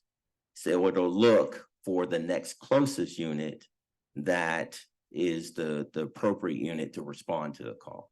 Does that make sense? It does, yeah. Thank you. That's the only questions I have. I'm hopeful that this will be a success, and I look forward to getting the results of the analysis of how it all works out. Thank you, Chief. Catherine, did you have your hands up? Catherine. Hi, Chief. Thank you so much. It's me. Yes. Hi. Hi. We all went into work and we have year over year complained about response times, and now we're going to be paying specifically and unilaterally for those same response times. And while we can terminate, is there any clawback opportunity when if they don't meet contractual response times? So are you speaking to the specific unit or to the To overall system? AMR, To the overall system? to Or- this contract. To this contract. So there's no language that's put in here that speaks to, let's say, a penalty. But obviously, the city is going to have the option to opt out if they decide that this is not working for them. So, but we did not, there's not language specific to, let's say, penalizing them for lack of a response or inability to the staff the unit. Well, that's too bad. Okay. John? Thank you, Chief. I also have concerns, as Councilman Lambert said. Right now, you say there's 3 ambulances here in Dunwoody. Is that correct? Is that what's supposed to be here? Yes, sir. All right. We have a IGA. At one point, the IGA, I believe you were going to GPS. In the IGA, it says you're going to GPS all of the ambulances. Is that taking place yet? That has not taken place, council members. So what it does speak to is that the city would pay for that service. Happy to do that. Sir? Happy to do that. Okay, yeah. I could So- put a device underneath the dash Yeah, and carlock.com. It's very Yeah. easy. Now, I will say it's going to be much easier with this unit. I sent to Chief Grogan a picture of the ambulance. It will be a single ambulance. It's already branded. It's going to have it already has on the side, it says proudly serving the city of Dunwoody. So this ambulance that we're speaking about tonight will be designated differently, not only in the 911 system, but just visually, it'll be different. And so because of that, whatever system's put in there to track it, if it was something that, I don't know if PD here uses AVL, we have AVL in our fire trucks, but if you have that system, I would think that could be entered into that vehicle and then tracked. So you're going, along- so we can track the one, but not the other 3. So again, as Councilman Lambert said, how do we know that we're not losing the service of those other 3? We're paying for the new one, but what's happening with those other 3? There's no tracking, as we had agreed in the IGA that I believe was signed by everybody, but yet still hasn't happened. Yes, so if the city wanted to pay to put a tracking device in the other 3 ambulances that are typically up here, Right. then that could be done as well. And I know AMR has said that they would allow for that. Okay. For that tracking device to be put into those vehicles. All But right. what we do show, and to the other council members' point, I believe the truth will be in the fact that when you look at those reports, you're gonna be able to see the variations of responses that new unit is handling versus what was coming out of the system in general. So that would be part of that, Got it. trusting but verifying. Trusting but verified. Yes, sir. The members of this board sitting up here, as Yes. well as yourself and Yes. others, public safety is the #1 job of government as far as Yes, I'm sir. concerned. And that is our primary responsibility when there's a call that's not serviced properly. And there was just a comment about clawbacks. What is the price of a life? All right, there is no clawback for that, sir. I need to have good quality service. I need to make my citizens be thoughtful and be ready to be served when they need those services. So we are going to be paying extra for the ambulance now, but I also need to make sure that those other 3 ambulances work effectively and that you have staff ready to serve our citizens. Yes, sir, I understand. All right, thank you. Richard, if I could, one question as far as the payment on this. This is for 1 year of funding, is that correct? That's through AMR, that's through, not AMR, but the, It's to CAB and AMR. ARP. ARPA funding. too, correct, yes. So how many years of funding do we have through ARP? Right now, we had $600,000 set aside, so it'll be for the first year. Okay. Within ARPA two, we do have contingency funds currently of approximately $1.2 million. Council can decide how they would like to use those funds. at There's a later date. possibility based on the ARP funds that we still have unallocated, that we could reserve this for a second year and possibly a third, depending on costs. Correct. Okay, I want to make sure that I want this to be successful, but I also want to make sure that we have the funding available. And we have the federal grant to cover it this year and possibly next year. Thank you. You've answered my questions. I appreciate y'all. Thank you. So, I've had a really, difficult, including like the last 2 hours since our meeting started, with something seems to not be working as well as it used to be. In the last, including tonight, week or so, it seems like this model of fire first is not working as well as it was. And I'm not asking you to try to figure out why. I know we're going to have some discussions. I sent one from August, which I don't know why it took them until almost November to report it, but I sent one to Chief, I think the days run together, late last week from a few days ago, and there was an incident tonight. And then the other day, my husband and I were running an errand and a young man had fallen off his skateboard and fire came very promptly. I want to give you a lot of credit because y'all do yeoman's work and in an era with declining personnel.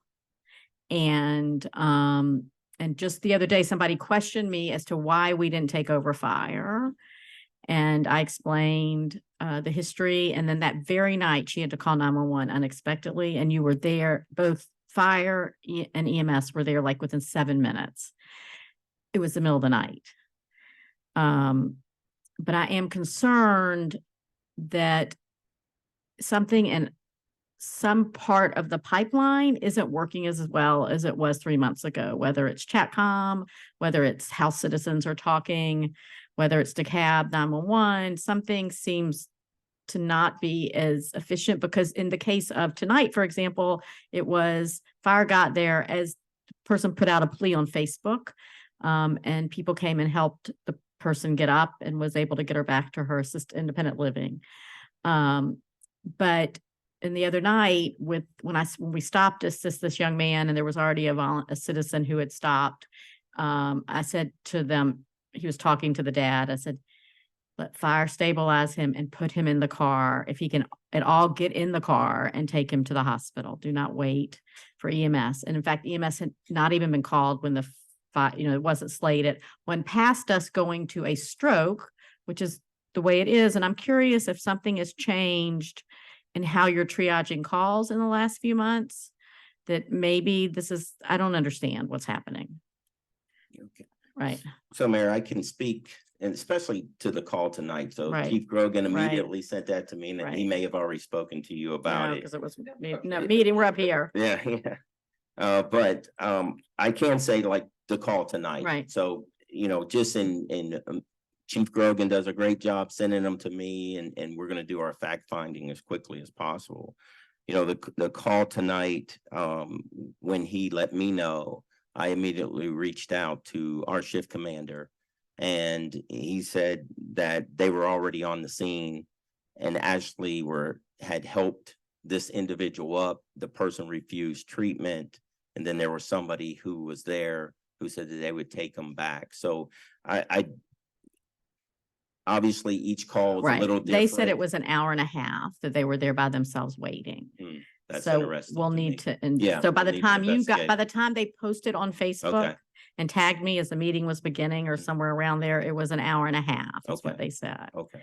Everyone in emergencies, I've made the mistakes too. I know we're going to investigate. I'm going to ask the people involved to send an email. Yes, please. I'm curious, we have discussed solutions to this countrywide issue. One is a truck with medical personnel in it. You were buying the pickup trucks, or I envision them as pickup trucks. I don't know what the real plan is. Yeah.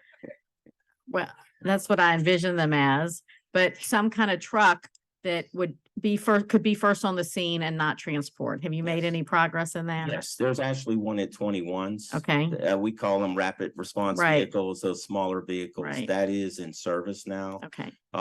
You may see some of the Cab County fire, Right. excuse me, ambulances Mhm. around. They're a little different, the red at the bottom and the white at the top.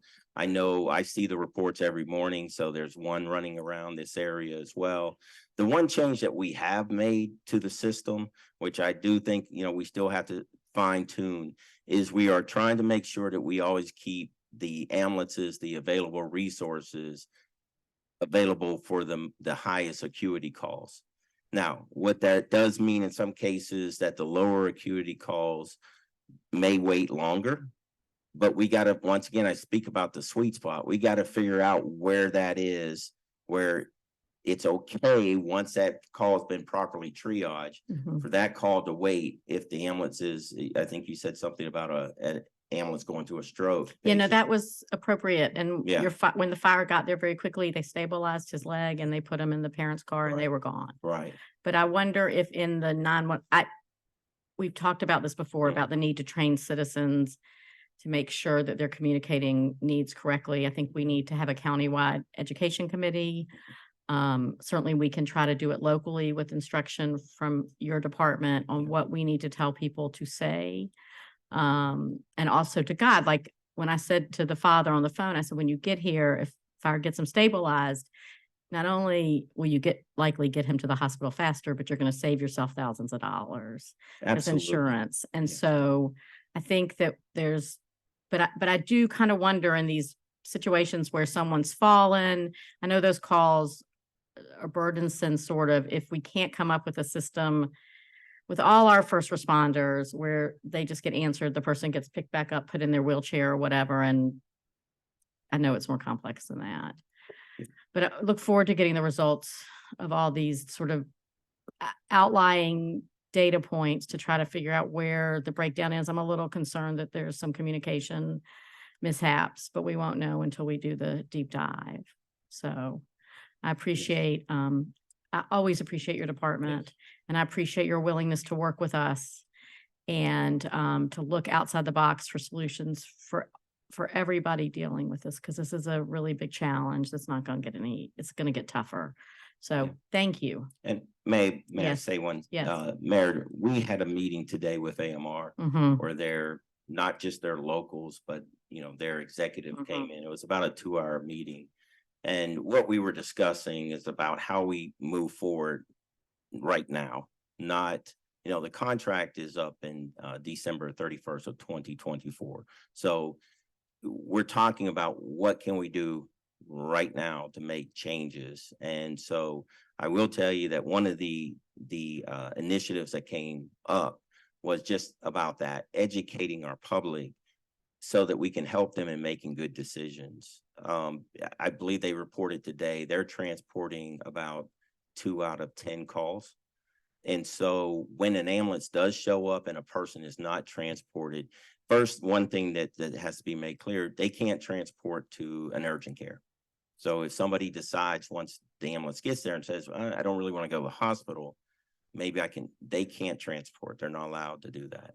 So we really do need to work on educating everyone to make better decisions, informed decisions for themselves, so that when we do hear about the person that says, well, I went to the hospital, I only spent 15, 20 minutes in there, but now I have this ambulance bill, that that may not have been the first or best choice in the first place. But we do have work to do, and we realize that.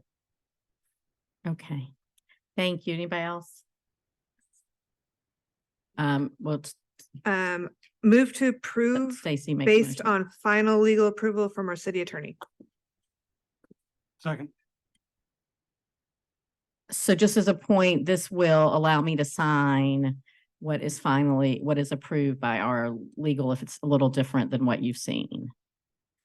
Anybody else have comments or questions? And we will get this contract worked out very quickly. So Chief, y'all ready to go, Chief Fulham? Yes, I asked AMR. So Right. once again, the vehicle's ready. It Uh-huh. is already branded with the proudly serving Dunwoody. They have hired 2 paramedics and 2 EMTs that will be the ones that serve on the truck. They asked from date of signing 14 days. Okay. And once this has been executed, set up the meeting with chief with AMR so that we can work out the fine points. All right. There, As a FYI, AMR's already signed it. the okay, agreement. yeah, yeah. All in favor, say aye. Aye. Any opposed? Thank y'all for your support. Thank you, Chief Fulham, for everything you and your team does. Madam Mayor, if I may make a suggestion that Yes. we listen to items number 9 and 10 first, and then do the Barry Dunn study last. I think that's you have to make it in form of a I motion. move that we drop the Barry Dunn study and do the Drop it to last. not say parks items first. Second. Moved by moved by Stacy, second by John. Any discussion on this? All in favor, say aye. Aye. Any opposed? Hearing none, the agenda is changed. All right, Mr. Walker. Thank you very much, Mayor and Council, and my wife appreciates that. Right. Can get home for bedtime. Right. The first agenda item I have is the facility usage agreement renewal with our athletic association partners. There's 8 total agreements in the package. 5 are with the school system for their athletic needs. There are no changes for 2024. It's the same agreement that we have in place this year. These agreements will go into place January 1st and continue through December 31st of 2024. So with that, I'll open it up to any questions y'all may have.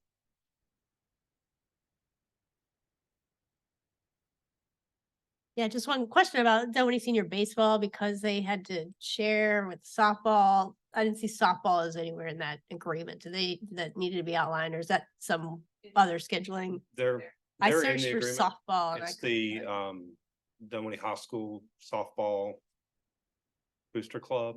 That is the agreement that's currently in place that also includes the girls' middle school softball program. So I guess in terms of sharing the field and the mound and all that, it didn't have to be part of the agreement. It's With- in their usage agreement. There are a lot of times are built inside of their facility usage agreement individually. So the times that are allocated for softball are in their usage agreement. That one we did in mid of 2023 to the end of this year, and then it'll renew for a full year for 2024.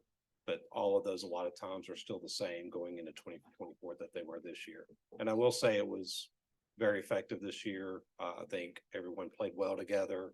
The films were well utilized, and I think the girls softball program at Peachtree Middle School certainly enjoyed having use of that facility.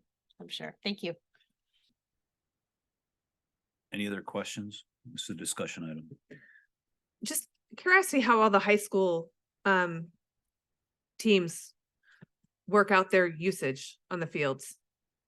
So typically soccer, it utilizes one field, and lacrosse will use the other field, and they split them up in boys and girls, half field to half field.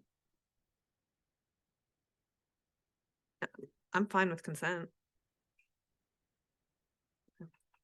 I have no other questions, Joe. So I guess the discussion item, so we'll put that on the consent agenda for the next meeting. Sharon, number 10. I guess next item on the agenda is contract award for the installation of HVAC. So Brent, you're up again, I guess. Sure. So this item is something that we've been trying to look into putting into City Hall for some time. We got a quote back from our vendor that maintains our system here. As you guys know, our HVAC system in the facility kind of goes up and down and up and down. And it is kind of an antiquated system where we have to manually control that system. With this front end system, we'll be able to remote in, monitor and make modifications to the building without having to come into City Hall. It'll also allow our vendor to be able to remote in and troubleshoot any issues that are within the system without having to physically come out on location, which saves us time and money. This is a good price that we got from our installer, and there is SPOS funds of our repair and maintenance budget to cover the cost of it. Does anybody have any questions? Go ahead, Robert.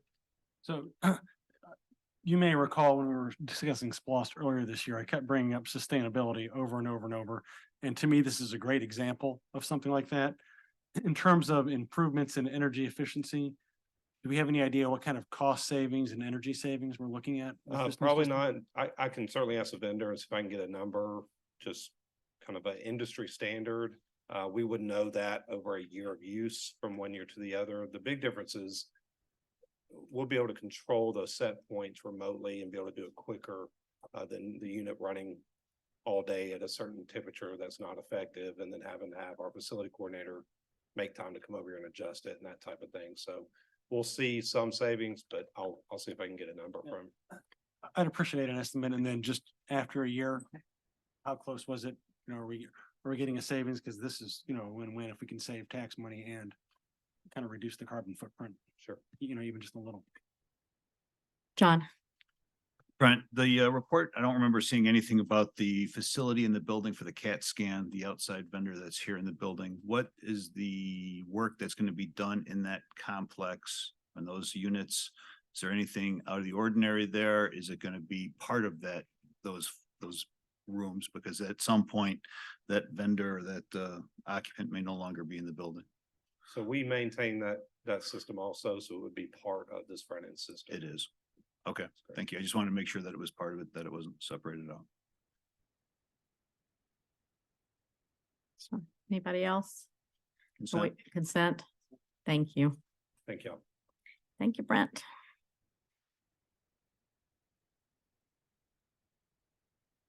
Eric, who is kicking this item off for Barry Dunn? There's no name assigned to it. It's Chief Grogan. Okay, thank you, Chief.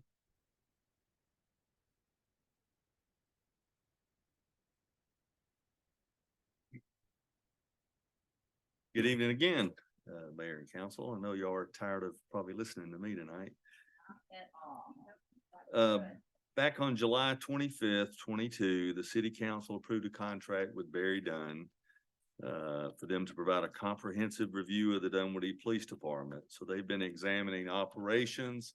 Deputy Chief Carlson has been the point of contact during this past year and has provided extensive statistical information about our calls and employees. They've done surveys, established a website for feedback. They've also provided several community meetings where they solicited input from citizens.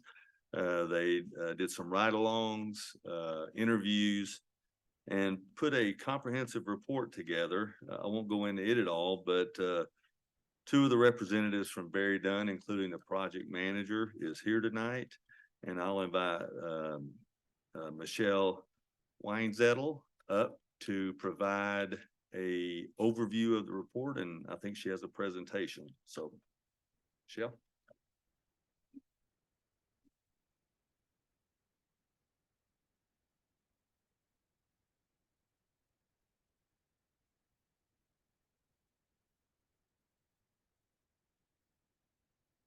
See that? Okay. Not sure how this works for advancing on power on I'm sure someone can show you. PDF. Oh, from PDF.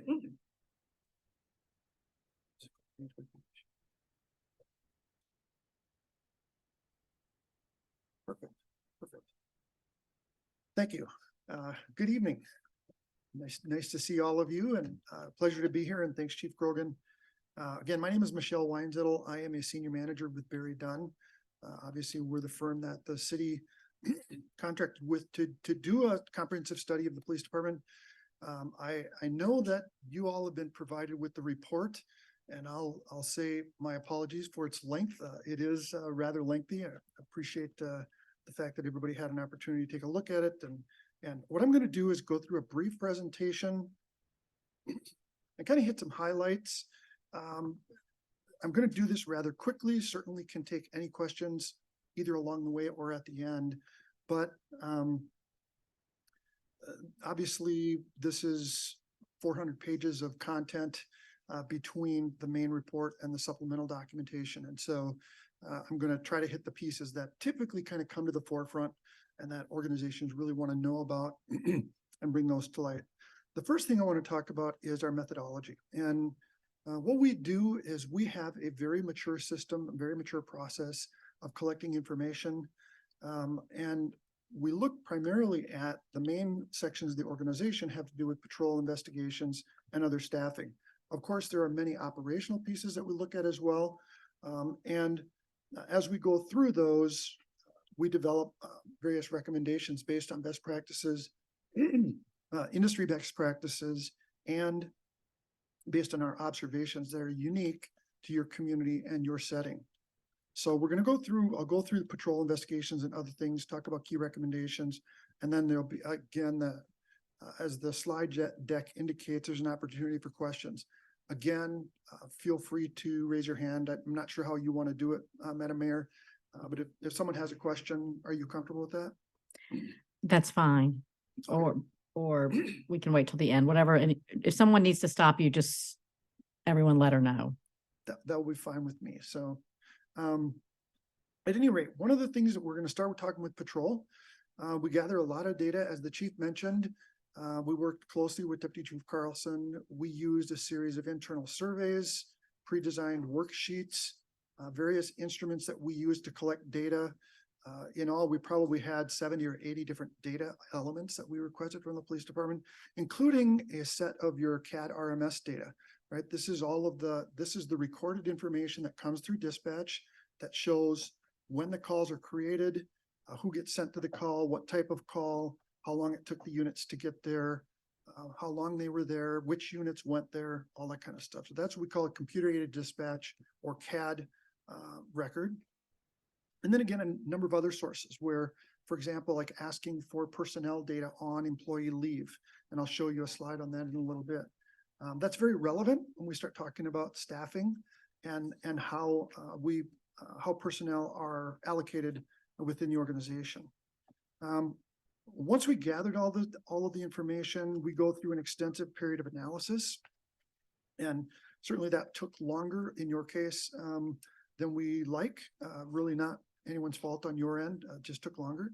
But we go through that, and I want to talk a little bit about the workload model. The gold standard for workload for police officers is that no more than 30% of their time should be spent going to or being spent on a call for service. So this is time, we separate, by the way, community generated volume versus officer generated volume. We're looking at obligated workload. And when we talk about obligated workload, we're talking about workload that comes from the community that's saying, hey, we want you to come and do something. That's obligated workload. That's the first 30% of their bucket of activity. The second 30% is the administrative workload. That's all the other stuff that goes along with it. It's in-service training, it's follow-up, it's putting evidence away, it's writing reports, it's going to firearms, it's maybe if you're an instructor, it's delivering firearms instruction, all of that other operational stuff that does not include being on call. That's another 30% of the bucket. The next 30% is what we call discretionary time or unobligated time. And really for those organizations that have a community policing orientation that want to engage in a community policing environment, that time is set aside really for two pieces. One is to do proactive enforcement, and the other is to do meaningful community policing and outreach. What we know about these numbers, and they're, for those of you that are math whizzes, you know there's 10% left over. The 10% is really intended to be allocated to the discretionary time or unobligated time, but we also know that 10% might move on a daily basis. We all know that there are times when things get busy, and so we recognize that 10% may move from time to time. But ideally, the staffing model is predicated or based on an expectation that 30% is the maximum obligated workload from an efficiency standpoint. What you'll see here in this table, this is reflecting the amount of time that your officers have available to be driving. This is for patrol, the amount of time they have available to be driving a squad car. In your case, your patrol schedule is based on 2,184 hours, not 2,080 like most people. That's because they work 12-hour shifts. And by virtue of their rotation, their schedule is actually based on 2,184 hours. When we figure out how much time they're available to be working in a squad car, we subtract the time that they're not, which means vacation, holidays, comp time, and so forth. For your police department, that number is 1,799 hours. And that's an important number, and we'll talk a little bit more about that as I go through the presentation. That's the actual number of hours on average that your officers are actually on patrol, not 2184. And so when we think about how much time they have available to do work, it's the 1799, not 2184. You can see that from a number of different studies, the average from various projects that we've done is about 1,658 hours of available time. If we were to back off that 2184, right, if we were to take off that extra 104 hours, you would see that your numbers are very, very similar. Most organizations operate on that 2,080 number. And I'll also mention that you're going to see in the report and throughout this presentation a number of things of comparisons. I've been doing this work full time for more than 8 years. I've done about 30 of these projects all over the country in police departments, large and small. And so when you see comparison data, that's where a lot of that comes from. This is everything you see in here from a comparison data standpoint is data I've collected from other studies that I've conducted. This is the volume of hours. Michelle, can you go back one slide? I just want to make sure I understand. Yep. Are we talking apples to apples or apples to oranges when the 1799 to the 1659? I mean, are we doing good or, you know, what? Compare those two. Explain it to me real quick. Sure. So under the study averages, yours is the first department that I've done where your base is 2184. All of the rest are based on 2080. So it's not apples to apples. It's not. If you were, if in fact you were at 2080, I would expect your number to be, you know, 1685 or whatever. So we're comparable with everybody else. Yes. Okay. I just want to make sure I understood it. Thank you. It was just thank you. This is all of the data that's in CAD, and this is an important graphic because for a couple of reasons. Number one, not all data that shows up in CAD as workload is really workload. And it would take me a long time to explain how we pull things out. But for example, sometimes if an officer is doing follow-up on a case, that may show up in CAD as a workload process. But we extract that because it's part of the second bucket. It's not part of the obligated workload, okay? So even though at the bottom line here, this says there's 15,362 hours, some of that time gets removed because that's not actually obligated workload. But this gives you an idea of the distribution of your volume. And you can see patrol officers manage most of the work. They're at between your sergeants and your patrol officers, they're almost consuming 15,000 hours. There's also something that we call supplanting. And when we talk about supplanting, what we mean is this. There are times when people who are not assigned to patrol will take a patrol call. Might be a detective, might be the chief, might be the deputy chief. That's really not their role. And when we collect the workload data, that data is actually part of the obligated workload for patrol.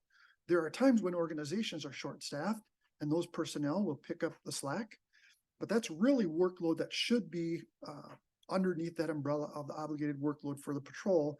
And so when we calculate numbers, and I'll show you this in just a minute, when we calculate those numbers, we pull those numbers back into the data set so that we can show what a more reflective obligated workload is for your patrol officers.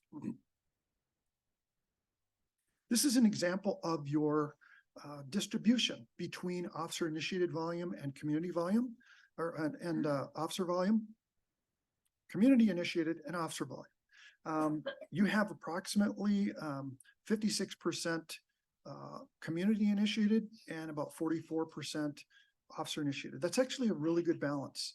We've seen a lot of departments that are very lopsided for a variety of reasons. That balance in your case is a good sign in terms of the fact that the officers are utilizing the free time that they have to do discretionary work. Primarily, that discretionary work that would reflect here primarily shows up as traffic stops or citizen stops, or maybe a suspicious person or something like that that they would observe. In some cases, it also can be things they might encounter that would be called in.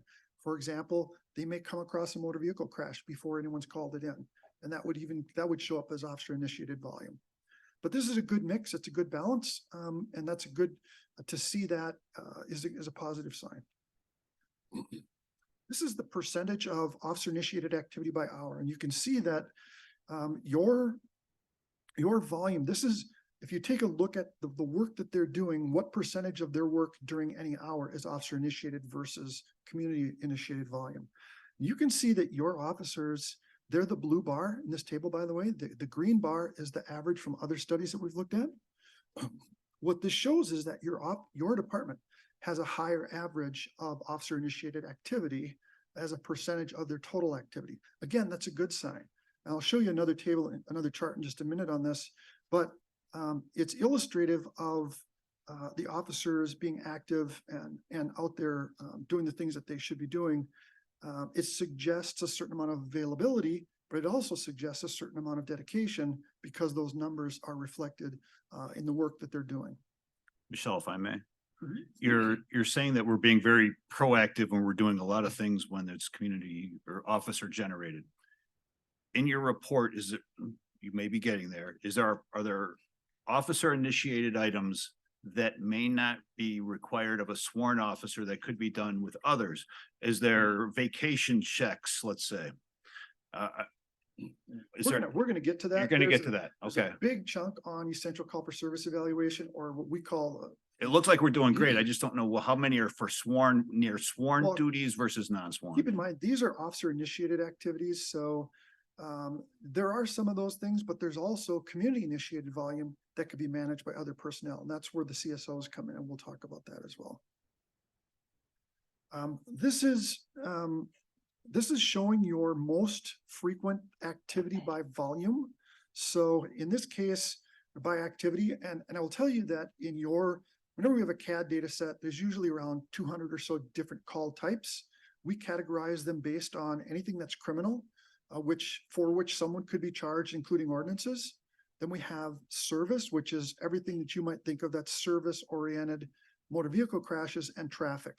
In this case, out of your top 5 most frequent activities, they're really all service-related when you include motor vehicle crashes. What this means is that for you, you have a large volume of work that could be managed by non-sworn officers in some cases, and we'll get back to that kind of to your point. But the bottom line is that you have conditions here that activity and volume does not necessarily need to equal another sworn officer to manage. And I'll just tell you that there is a growing trend across the country to do this, to re-examine the traditional police service response model. I'm thinking about the ambulance responses that you were talking about and what the chief was talking about and how they're performing some triage in the background and trying to make sure they're sending the right resource to the right incident, as opposed to sending a resource and finding out that now we're shorthanded when we really need somebody to do something else. The same holds true in policing right now. So in some cases, instead of sending that sworn officer to a low-level incident that really doesn't require them, we can send a non-sworn field response person to that, keep that officer free, and now when the more serious event comes up, they're available and ready to do that. And it's more cost efficient, of course, for you guys as well. This is an example of your volume by hour. The blue bar represents the community initiated volume. The green bar represents your officer initiated volume. Not surprisingly, there's an inverse ratio between those two things. The busier the officers are with community volume, the less time they have to do officer initiated volume. But again, I'm happy to see that those numbers in a lot of cases are more balanced than we see in a lot of organizations. So even when there is a high volume for you, your officers are making good use of their time. I will tell you that the blue bar the blue bar kind of bell curve that you see is identical everywhere we do this. We've not found a place, even though we have places that say, oh, we're really busy all night long, you know, this city never sleeps. None of them are different. They're all the same.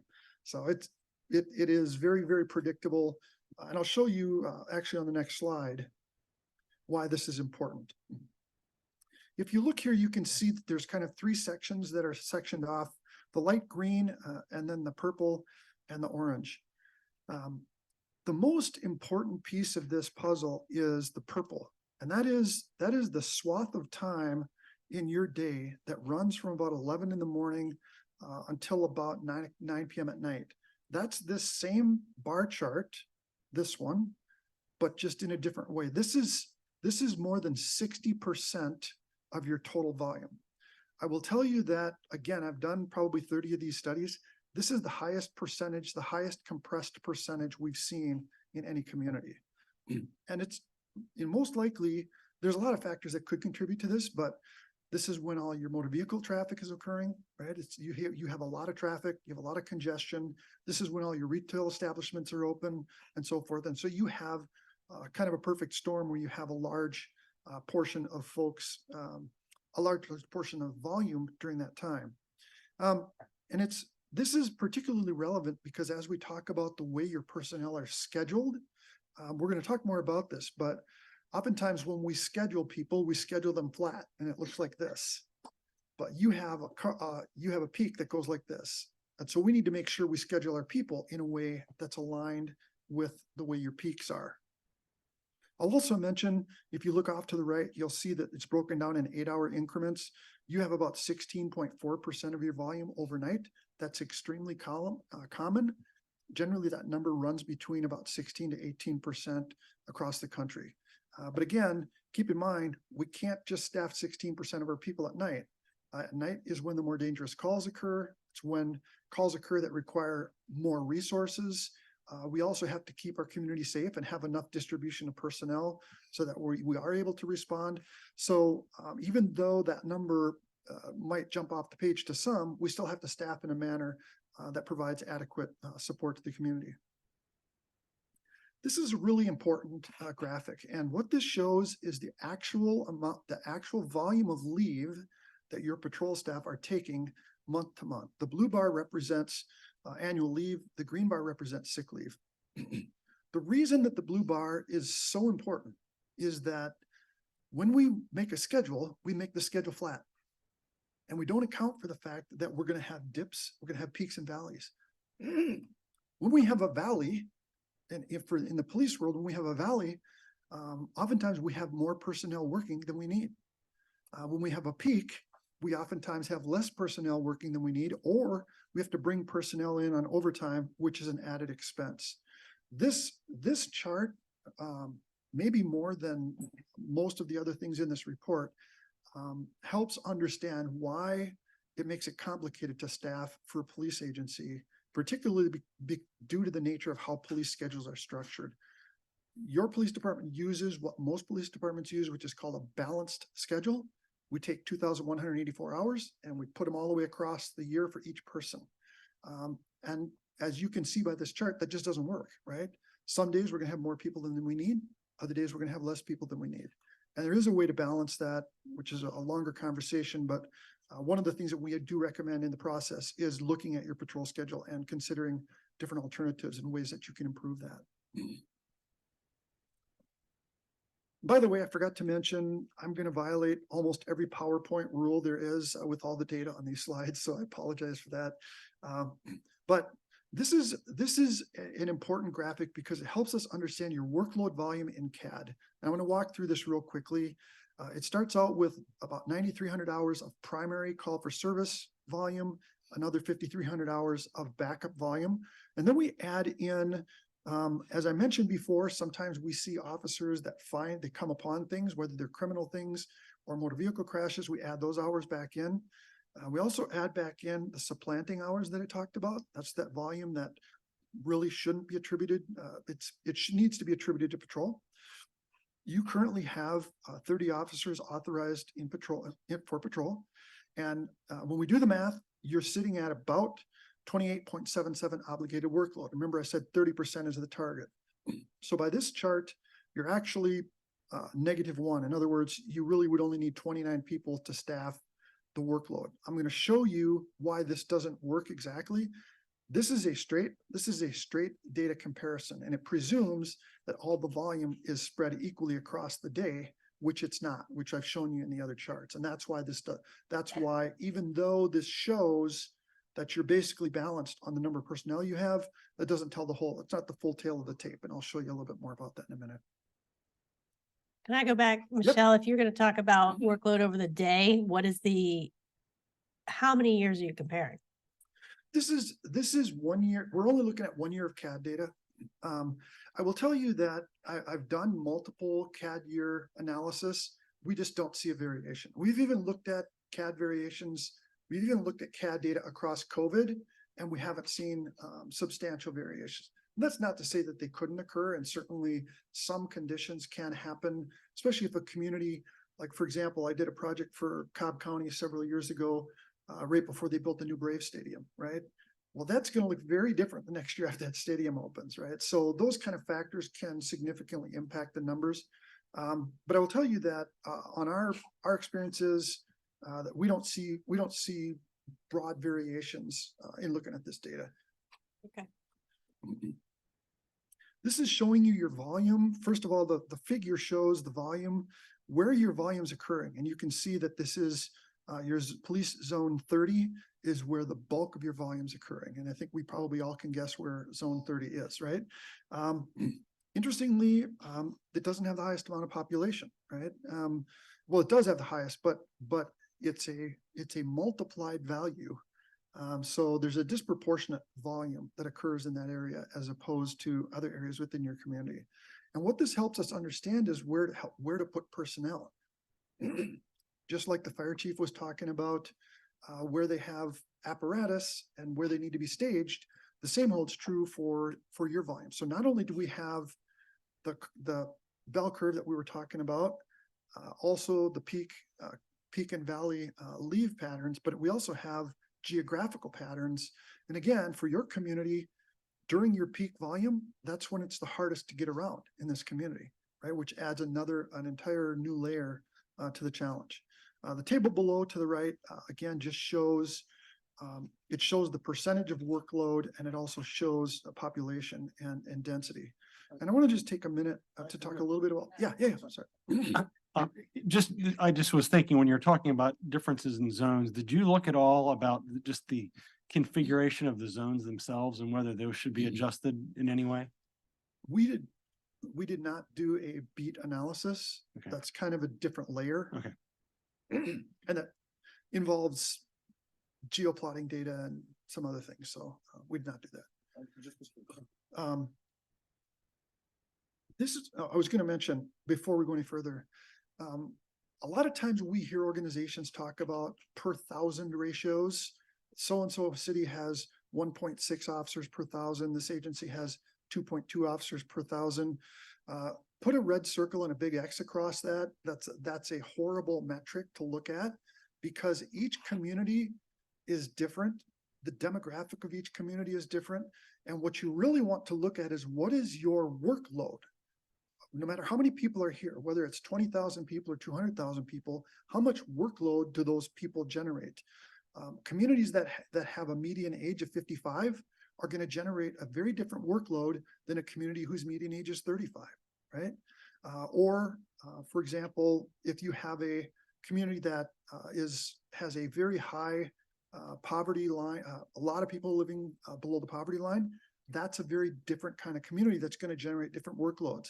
And it wouldn't be appropriate to take a 40,000 population community over here and another 40,000 one here and say, well, gee, how come you guys have 2.2 and we only have 1.6? Well, what's the workload? That's the real question. So that's what we're looking at, is what the workloads are. So in a little bit, I'm going to talk about predictive staffing models. And I want to just be clear, it's not based on population, it's based on workload. And we'll talk more about that. This is showing your the breakdown of your calls. And in this chart, by the way, in service, motor vehicle crashes is included in your service line here. But what you can see here, this is at the top is Dunwoody, and the bottom line is prior studies. And you can see when we look at the amount of time that your people are spending per call for service, it's very much in line with the prior studies. And this is very, very common across the industry. Sorry, what I see is that, oh, I guess, never mind. I'm seeing the percent of call time is very different in Dunwoody for service. Yes. But the minutes are 3 minutes. Is that not, it's almost 10%. Is that just not considered a significant difference? No. Okay. Well, the minutes per call, for example, what we have, if you go all the way on the column on the right, Yes. 58.92 minutes per criminal incident, Right. as opposed to 56.74 for the one below. And what's traffic if it's not accidents? It's, there's somebody reporting an erratic driver or a signal that's out, or they might be reporting a pothole, or it's a traffic report as opposed to. And that's a police matter? Well, sometimes erratic, but not a pothole.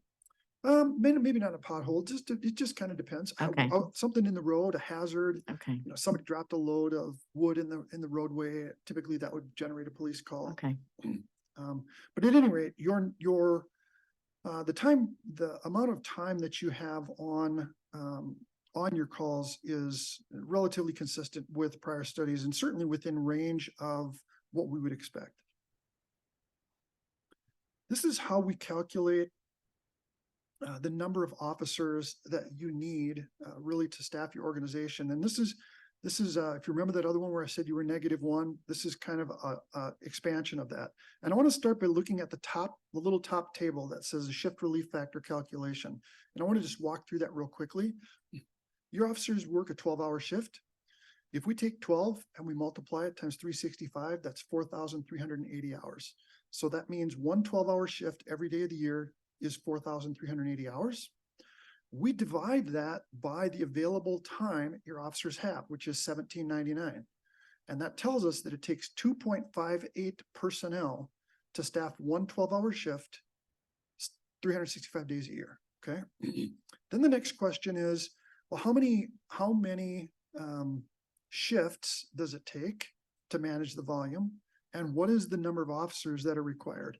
The number of shifts, the 12 number is derived from another section of data, but the bottom line is what we do is we calculate the number of shifts, in this case 12 times 2.58, and that tells us how many patrol officers it would take to staff that number, okay?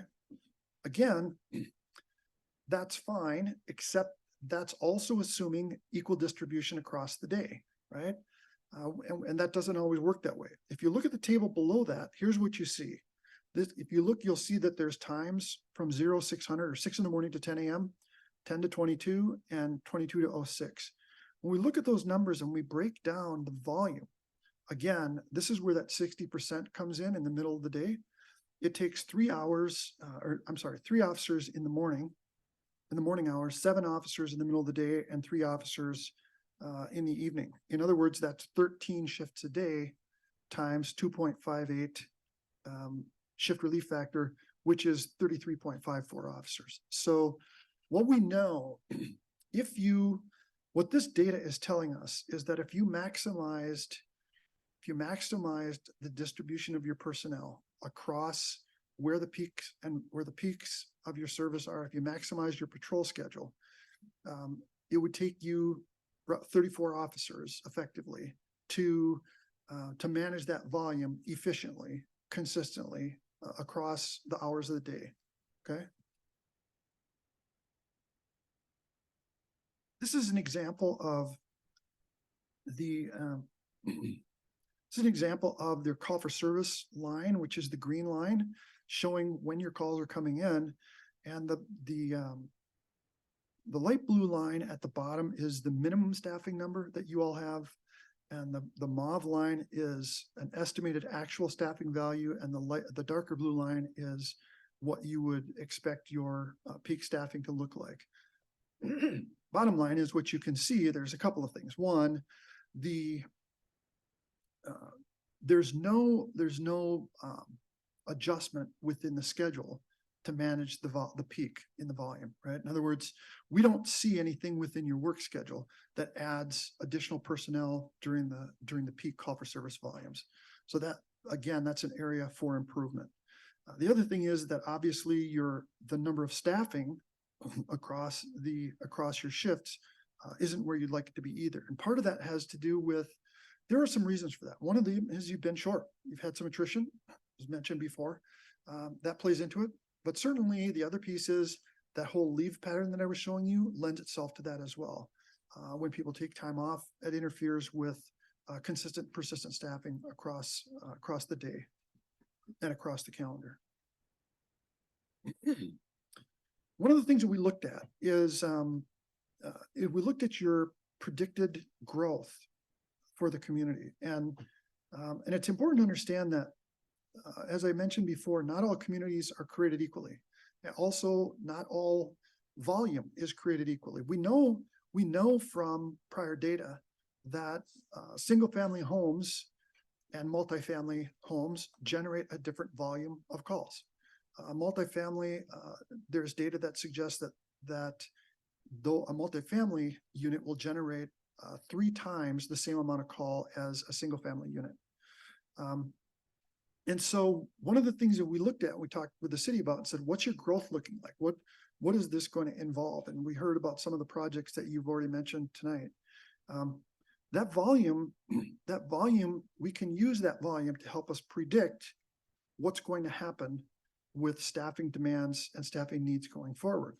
In your case, if you look at, this is the data provided by the city in terms of the predicted growth of single-family multi-housing units over the next 5 years. We took that data and we multiplied that data, and in the table below, you can see the additional hours of workload volume that we predict will occur as a result of that. Now, let me put this into perspective. If we went back to here, you can see that number toward the bottom of 539.70. Okay, that number represents the number of hours that each of your patrol officers has to take calls per year. Okay, when you look at this table, you can see in 2024 alone, you have basically that's 2 new police officers just to manage that volume. In other words, every 539 hours that you see in that table is another officer. So as the community grows, that volume is going to grow, and the need to support growth within the police department is going to exist. So as we looked at your overall staffing, we created this table, and what you can see in this table is we've already added within this table 3 patrol officers to your current staffing. So when you see the patrol staffing, your current staffing is really 30. This shows 33. We've also added 4 non-sworn community service officer positions, 1 non-sworn admin, 1 PSR, and 3 investigators. All of this is to say that the way this table works is this: we look at your current workload and we look at your current population and we create a ratio. And we say, we know based on your data that every community member generates this percentage of a call per year. If your community was to grow in the same ratio with the same type of people and the same kind of volume, we would expect that number to increase in ratio. Okay. Yeah. I'm looking at this, and you're looking at housing, but you mentioned earlier as an example, demographics, and older communities need fewer officers. The city is trending younger. If we're adding, I assume these housing additions are mostly going to be the apartments going in down in the perimeter, which would also be younger. Is there a demographic factor that comes into play here, or is it just looking at housing? The factor is the 3-to-1 ratio. So this table utilizes a 3-to-1 ratio of volume. And by the way, it's not just your multi-housing. You also have entertainment and so forth, and retail that's going to go along with those. So we've done some other work in some other communities that had similar circumstances. So what you see here, this is a staffing projection. This is an estimated projection based on the data that we have in front of us. It's certainly not etched in stone, but it's important as government leaders, as you think about this growth and you think about what's going to happen within your community, to be aware of how that growth impacts the delivery of public safety services, right? So in this case, and by the way, that same ratio that we talked about for workload volume applies not only to the police, not only to patrol officers, but to investigations and to administrative personnel and other non-sworn personnel. So in this table, you see a build out as the volume increases. If it were to track, let me say it this way. If your volume were to track the way this is predicted, you're going to have predictable additional staffing needs because of workload demands. Okay. This is a breakdown on response times. We're talking about response times with ambulances. This shows the different priority levels of response that your police department that through Chatcom uses. Really, the two that are really primarily critical are priority 1 and 2. Priority 1 is basically life-threatening. 2 is generally in progress, maybe not life-threatening, but immediate response required. Your responses across your zones, 6 and 7 minutes are respectable. We'd like to see priority 1 a little bit better than that, but that's certainly within the realm. Generally, we see anywhere from 5 to 6, 7 minutes for priority 1s and 6 to 8 minutes for priority 2s. And this is a graphic that shows that from different studies. And you can see that other agencies have been closer to 6 minutes for priority 1s as opposed to 7 for you. And that's agencies that are closer to your size. But regardless, the bottom line here is that your response times for your department are really pretty solid. This gets back to one of the other council members' questions about alternative service volume. So what we did is we looked at, and again, we did query your stakeholders. We queried the community. We had community conversations about this, and we asked about people's relative comfort with having alternative response, whether that's through a telephone response unit, online reporting, or even in some cases using non-sworn field response personnel. And what we saw in those numbers really across the board was that there was pretty broad acceptance of those things. We really didn't see a lot of resistance. These numbers use a Likert scale, and if we were to see a lot of resistance to that, those numbers would be below the 2 range. On the left, though, however, these are the top areas where we would presume or expect to see the infusion of community service officers or non-sworn field response personnel. And what you can see in those totals, those 7 categories equal about 9 FTEs, a little more than 9 FTEs.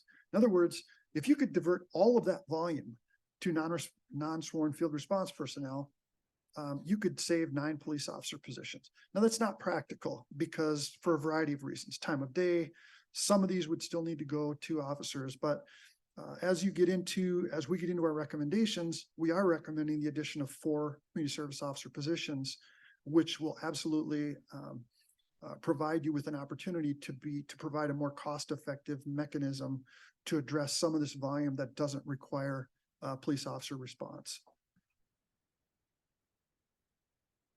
So in short, maybe not in short, as far as patrol goes, one of the things we noticed is that the police department is not collecting contact data on all non-consensual police contacts. That means if I stop you on the street to say, why are you here? I'm not necessarily collecting your information and putting it into our record system. A lot of that information is recorded in CAD, but it's not recorded in searchable fields. And really the gold standard is anytime we have a non-consensual police contact, we're making contact with you because we're the police and you're not. That information should go into a database. And it's a liability and a risk management check too. Aside from the fact that it has operational benefits for the police department in terms of intelligence-led policing, complying with FOIA requests and other things, it also has the added benefit of being a checks and balance system to make sure that we know exactly what our officers are doing, who they're talking to, and what the results of those contacts are. We've talked about adding sworn and non-sworn staff to patrol. The monitor population growth and workloads. I'm going to show you a chart in just a minute about staffing recommendations. And really, our recommendation is to say to you, we gave you this predictive staffing model. We think it's probably pretty accurate, but you're really going to need to monitor this as you go forward and say, is this really happening? And if it is, then we need to respond in kind. Okay. Adjusted patrol schedule. We talked a little bit about that. Solvability factors. This is a tool that's used to help determine, is a case worth investigating? If you have your Ray-Ban stolen off your dash and there's no evidence and nobody saw anybody, probably not going to get solved, but it's still worth reporting because we want to track where that incident occurred. That would have a low solvability factor. There are other things that we can look at, like Is the property that's stolen traceable? Is there evidence at the scene? Is there a known suspect? Was a suspect vehicle seen? Was there a witness? Those types of things. And there's research that's been done that helps determine the probability that a case that has a certain solvability level will actually be able to be solved with reasonable investigative effort. The use of that model is common and really is a standard. And so we've recommended that the police department incorporate that into the initial field reports by patrol officers when they do their investigations. Another thing is following up with crime victims. Certainly it's easy for us to go and take information from someone who's a victim of a crime. It's much harder for us to reconnect with them and make them feel and understand that we appreciate that they've been victimized. And generally speaking, most police systems are structured so that victims get tended to once the crime goes to prosecution, but a lot of reported crimes never get that far. And so there is a need and a desire to improve victim follow-up and contact. All right, I'm going to shift into investigations. Similarly to investigations, we looked at your caseloads, we looked at your personnel data, we did interviews, observations, and we gave them a survey. I will tell you that unlike CAD, the data for investigations is not as there's not as clear of a standard in terms of how many cases an investigator should carry or how many hours they should spend on cases and so forth. So it's a little more complex in terms of understanding staffing demands for investigations. Like the prior chart I showed you for patrol, this is your investigators' availability. They are on a 2080 schedule, so they're very much like other organizations, and they have 1,667 hours available per year, which is again typical and consistent with other organizations that we've looked at. That 1,667 again is important because we're going to carry that number forward. We looked at the number of cases assigned to investigations over a 2-year period, a little over 1,000 cases on average per year assigned to your investigations unit. This is actually a pretty robust number, particularly given the size of your investigation unit. I'll show you a little bit more about that in just a minute. Yep. Is there a reason, I realize that there was some delay in getting this report, and I don't know that it would make a sizable difference or tell us anything different, but 21 was 2 years ago. Is there a reason why we didn't incorporate 22 data into this report? Your CAD data is 22 data.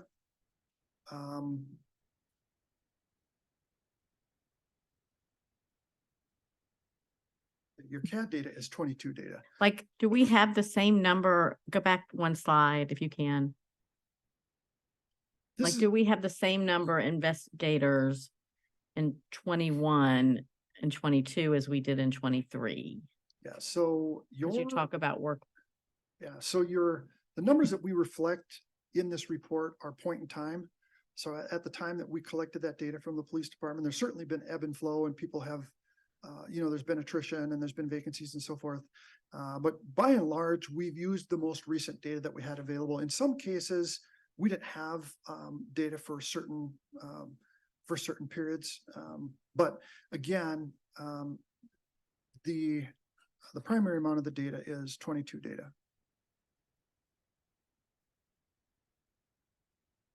And I'm going to check myself on that. Yeah, it would be 22 data. This is showing when we take the number of cases across the years and we divide it by month, it shows us the average monthly cases of 15 or 19 per month. Okay. Did you have a question? I'm confused because maybe Chief can explain, but I thought crime was way down in 2020. I don't understand how we have more. I mean, I'm curious. I'm concerned about the data because this is the number of cases assigned for investigation. I understand that. I just don't know why there were almost 300 more investigations in 2020 when crime was way down. I mean, everywhere because everybody was staying home, but I guess it doesn't matter. The number of cases assigned to investigations could have been impacted by a variety of factors, including attrition, and how many people we enroll at the time as well.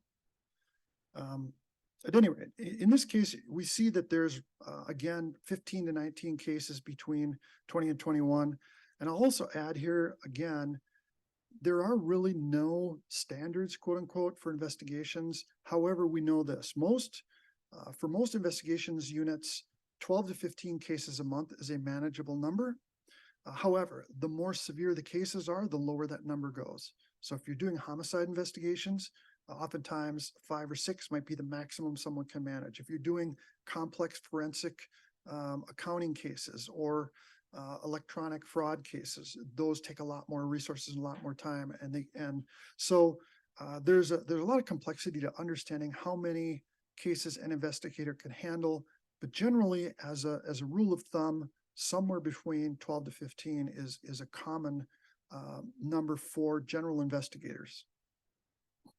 This is again violating another PowerPoint thing, but this is actually part of a national survey that I actually did about 8 years ago when I was with the International Association of Chiefs of Police. To my knowledge, it's the only survey of its type, and we surveyed investigators across the country. And we pushed this out through all the state chiefs associations. We received about 1,000 responses back from investigators and investigative sergeants, giving us normative data on the amount of time that they spend doing certain types of activity. Some of that activity is investigative related, some of it's not. In this case, in this chart, we look at, you can see that there are 4 categories that are highlighted in gray. We consider that to be non-investigative time. Certainly some of it could be, but there's also some time in the other categories that's not. But as a general practice, we consider that number to be effectively not time spent on investigations.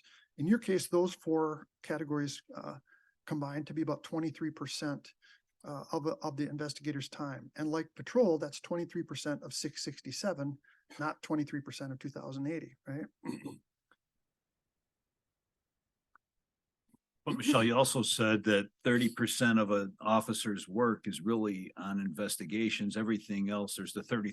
If you go back, percent of the detectives' work, 30% of their work was actually investigations, right? So I mean, it sounds like they were hitting their metric based on what you said previously. Yeah, and actually your investigations folks here reported a higher number. If you look across the table, that's one of the higher percentages of actual time spent on investigations, which is a good thing.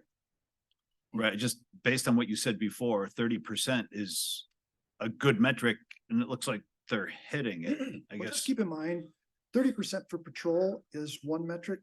Investigations is a completely different animal, but certainly seeing that they're at 30% and they're exceeding national averages in that category is a good thing. That means they're spending more time on investigations, at least reporting that they're spending more time on investigations than others. Yeah, again, I wouldn't know what the difference between an investigation and an interview. I mean, to me, interviewing is part of the investigation, but No, absolutely. Yeah, Yeah. absolutely is. yeah, again, I'm just trying to figure it out. Yep, absolutely. It all is. This is showing based on looking at your case assignments and the number of detectives. You can see that we've listed 5, 7, 8, and 10 investigators. And all the way to the right of this column, you see the average number of hours available per case to do an investigation. So you can see that if you have 5 investigators based on your current caseload, that's about 6 hours per case. And if you go all the way down to the bottom, even with 10 investigators, you're at about 12 and a half hours. Frankly, even these numbers, even with adding investigators, these numbers are very low. In other words, having only 10 hours or 12 hours available to investigate a case on average is a very low number. Homicide investigations and other serious investigations can take hundreds of hours. In the reports, there are tables on comparison data from other types of investigations. Our recommendation is that you're to add 3 investigators. That's only going to get you up to the point where you're going to be at that 12 and a half hour average. Keep in mind that part of the process here also is through using solvability factors, and including those, we're going to reduce the number of cases that get assigned to investigation so that we're not wasting time on cases that aren't going to be brought to resolution. So what's our conviction rate on this? Is that part of your metric? Conviction is, Or solving, whatever you want to call it? I mean, closure, The case clearance rates are so incredibly unpredictable that we frankly have abandoned looking at them. They're just not valuable. And a lot of organizations don't track their data very well. Even though they have robust record systems that could do it, the data oftentimes isn't trustworthy. That's the truth. I'm just guessing that they take a little bit more extra time for those that are a little bit easier to solve, or they're the ones that they're more important. I guess I'm just looking at the solvability aspect. They're all important, but it's just a matter of if you have a big workload, I'm just trying to figure out how to set. I mean, at the end of the day, if I only have this amount of workload, if I only have this amount of time available, and I've got this amount of stuff to do, I'm going to look at what I can actually solve, right? And so the idea here is, if this process can help you, instead of sending some of those cases to investigation, some of which might get activated, but really never get worked or never get resolved, let's not even send them to them. Let's assess those in the first place and say, this is not going to get resolved. Let's send a letter to the victim and say, hey, if anything else comes up, if you learn anything else, let us know. But we're closing your case, we're putting your case in an inactive status. So in theory, by improving the use of solvability factors and your field investigations, you can reduce the pipeline of the number of cases getting activated, which then helps increase the number of hours per case that's available for investigators to use per case. And again, we also found some challenges in the way that case monitoring was occurring within the police department in terms of investigations and activations and tracking and those kind of things. And so we would suspect that if you were to add some investigators and work this model for 12 to 18 months and go back and look at the data again, you would probably see a very improved set of numbers that are more telltale. Whoops, went the wrong way. So in short, as far as investigations goes, adjust the case assignment, review and monitoring process. I just very briefly touched on that. Just some things that you can do within your record system to make that work better. Use your current record system better for that. Add 3 full-time investigators. I know the chief mentioned adding the street crimes investigators as well. This is a quick snapshot on the organization in terms of best practices and looking at a series of different pieces: ongoing leadership, supervisors providing feedback, presence of a safe exchange zone, engaging the 21st century policing pillars. If you're not familiar with that, 21st century policing report that came out, President Obama commissioned that several years ago. Monthly supervisor meetings with consensus-based discussions and a pay incentive. That's just a handful of best practices thing that we saw. Within the project we looked at, we tried to isolate all of the recommendations. By the way, there were 33 recommendations. And we looked for common themes among the investigations. What categories do these fit under? And the themes that we found were leadership, communication, staff development, operations and policy, staffing, technology, and training. This is one of the tables I mentioned earlier. This table represents what we recommended in terms of staffing. So at the top, you can see that we're recommending one administrative support person. I believe that's the body cam or the fleet person the chief was talking about. One more PSR for front office, 3 patrol officers, 4 CSOs, 3 general investigators, and 3 street crimes persons. Over to the right, you see the recommendation number. There's narrative in the report that goes along with that if you want to look back and cross-reference that. Below that, you can see the additional predicted staffing based on that projected staffing model that we were looking at. If those numbers held true and you had that type of growth, this is the number of positions we would expect to be generated based off the number of positions the workload would generate. I want to talk one last thing here. And I know you guys talked about this briefly just a couple minutes ago in terms of how you staff and your budgeted positions and that kind of thing. One of the problems that we have in the structure of budgets, and your finance guy, if he's still here, is not going to like me when I say this, but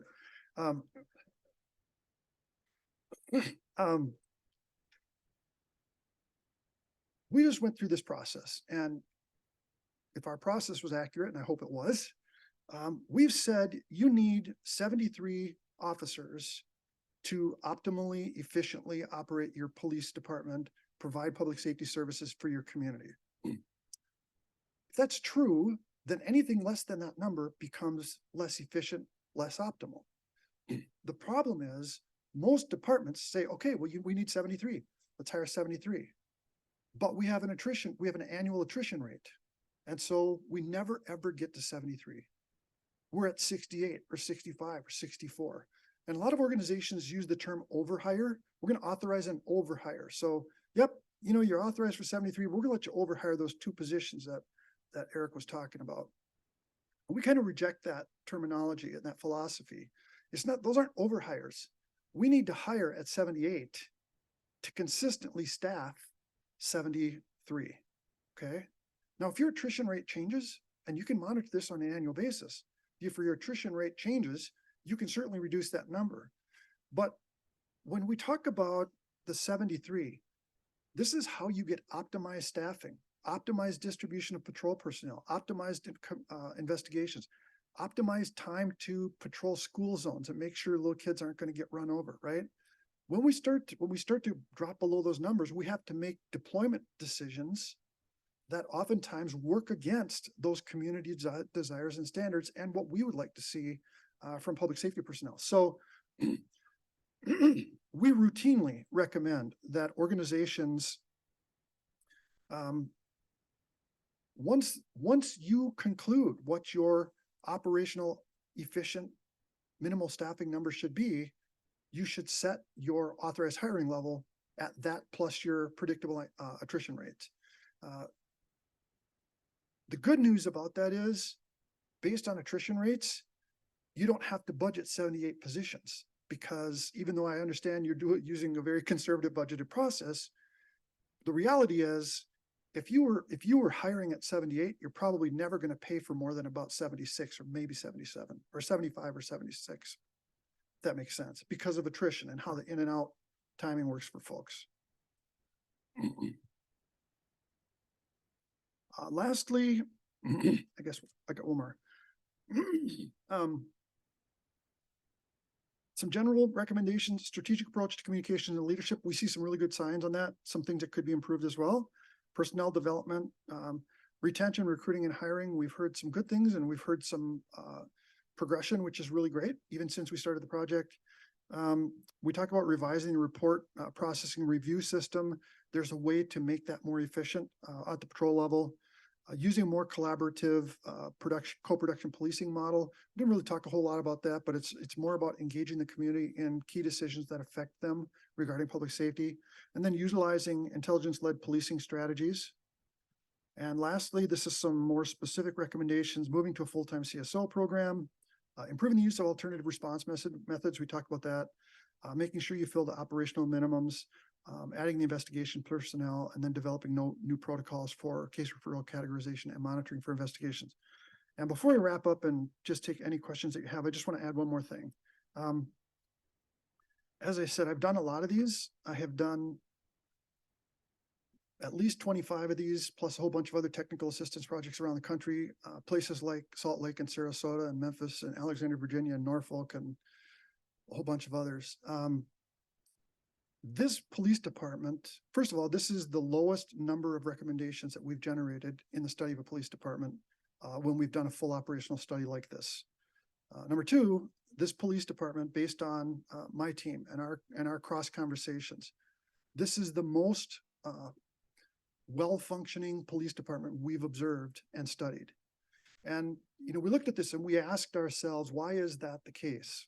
And there are a couple factors that come up. Number one, and quite frankly, they point back to your police chief. You do not have the history of prior organizations, 20, 30, 50, 60 years of old policing philosophy that's plaguing some organizations. You have a police department that was born from a positive leader who wanted to put the right things in place and helped do so. And quite frankly, like it or not, his thumbprint is on pretty much everything that's happened since this police department started. And I would just tell you that as from a consulting perspective and looking at your organization, we saw many, many things that are being done right. Things that aren't necessarily expressed within the report, but certainly on a greater ratio than we see in other organizations. And so, I realize that, notwithstanding some other conversations earlier, this is in the report, so it's not like I just came up with this. If you read the report, you saw this in there. But really, truly, you should be proud of the organization you have, and proud of the leadership, and proud of the direction it's going. And with that, I'm gonna stop and take any other question. Okay, just to remind council that our job is, this was a great report. It was so informative, but our job is policy. And I don't know if y'all would mind if I ask Michelle to highlight, before we ask questions, what things you think council should be zooming in on from your report, because there was a lot of information in here. I took a lot of notes, but really a lot of it is not in my bandwidth, unless you think everything, because we do not run the police department. I mean, actually by state law, we don't run the police department. And so if there's things that you think you should highlight, policy level changes, whatever that is, that would probably be a helpful place, would be helpful for us. So let me say, we talk about policy level. It's really more about operations, right? And how the department approaches certain things. And I will just tell you this, and this, by the way, this is not unique to your department, but modern records management systems, most police departments only know and understand about 50% of what they do, and most only use about 20 or 30% of that. Record systems have the ability to help us be efficient in so many ways. Technology has the ability to help us be efficient in so many ways.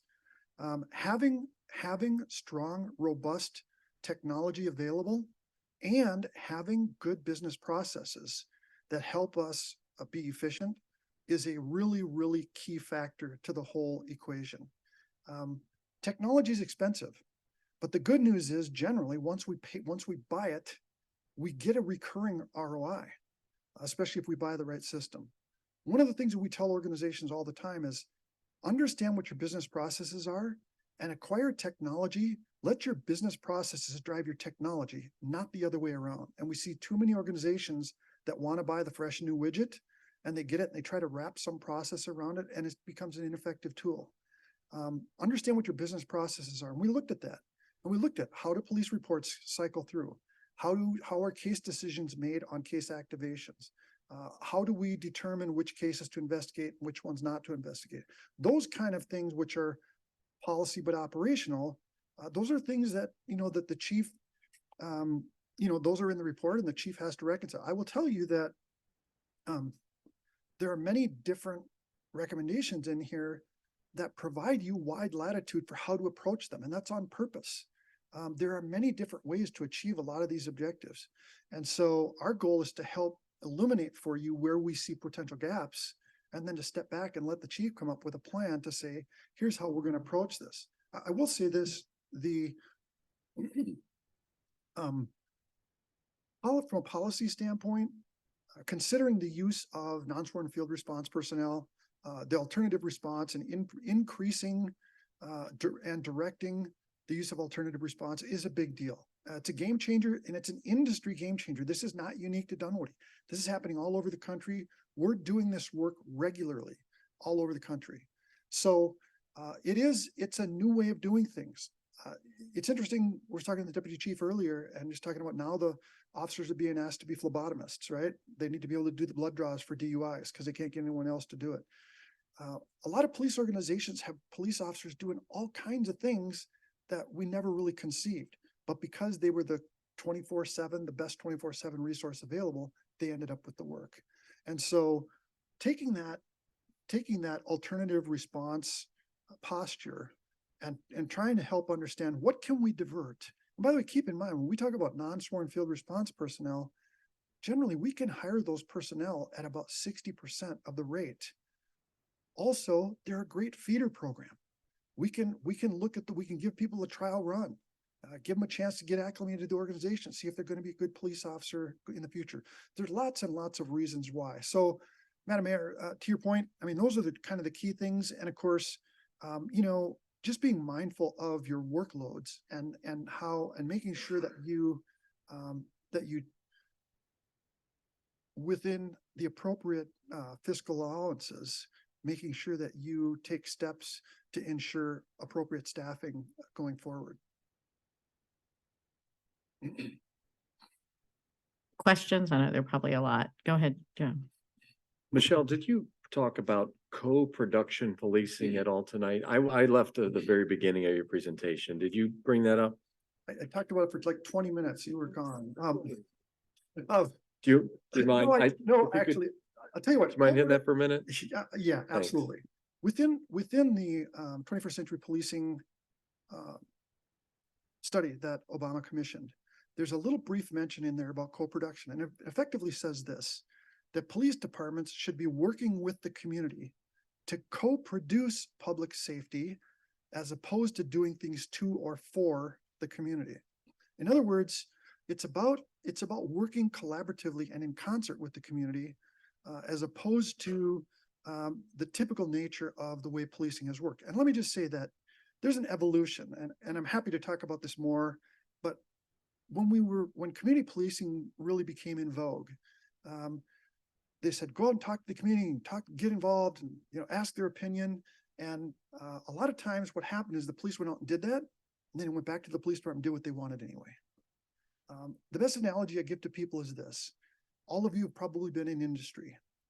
When you come to work in the morning, if there's a new policy that affects you the way you do work and no one asked you about it, you're probably a little frustrated.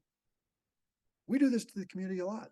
We make policy decisions about how we're going to police the community, and we don't ask what they want us to prioritize. And then we don't ask them what they think about the strategy that we're going to use. That doesn't mean that the community has the requisite knowledge to make the final decision. But it does mean that when we're making critical decisions about how we're going to police the community we're responsible for, we should be engaging them in a co-production or a collaborative kind of a process. So that's kind of the crux of it. It was also in the light of the citizen complaint or review board. Is that associated or is it? Well, or it certainly not? can be. I mean, review boards are all over the map, and Barry Dunn does not take a position for or against review boards. We generally take the position of, if you have one, is it working? If you don't have one and you want one, what should it look like? But when we talk about co-production policing, there can be many things that a formal co-production environment could look at, and we talk about them as pathways. So one could be policy development, one could be legal or ordinances, another one could be complaint systems, another one might be training. And we can actually have community partners that we work with in collaboration to talk about each of those different lanes as a part of that broader co-production environment. So certainly for organizations, and we have this with some organizations that already have an existing board, we oftentimes say if you get into a more co-production environment, that could become a pathway of your environment. And just overall, first of all, I mean, this is such a valuable, detailed analysis of such a large percentage of our budget, and it's so important as we all have said that. And what do you see good, well-run cities with well-run law enforcement departments, how they follow up? So they've given us, here's these actions. As far as like the mayor was saying, what is our role? So where do you see success happening where, what is it, semi-annual check-ins, quarterly, where we see that process improvement, that feedback loop? What do you see from a best practices, next steps, and how that next 12 to 24 months would look like potentially or something? Certainly the answer to that's very broad. It varies. We've seen some organizations that have said, great, here's our recommendations.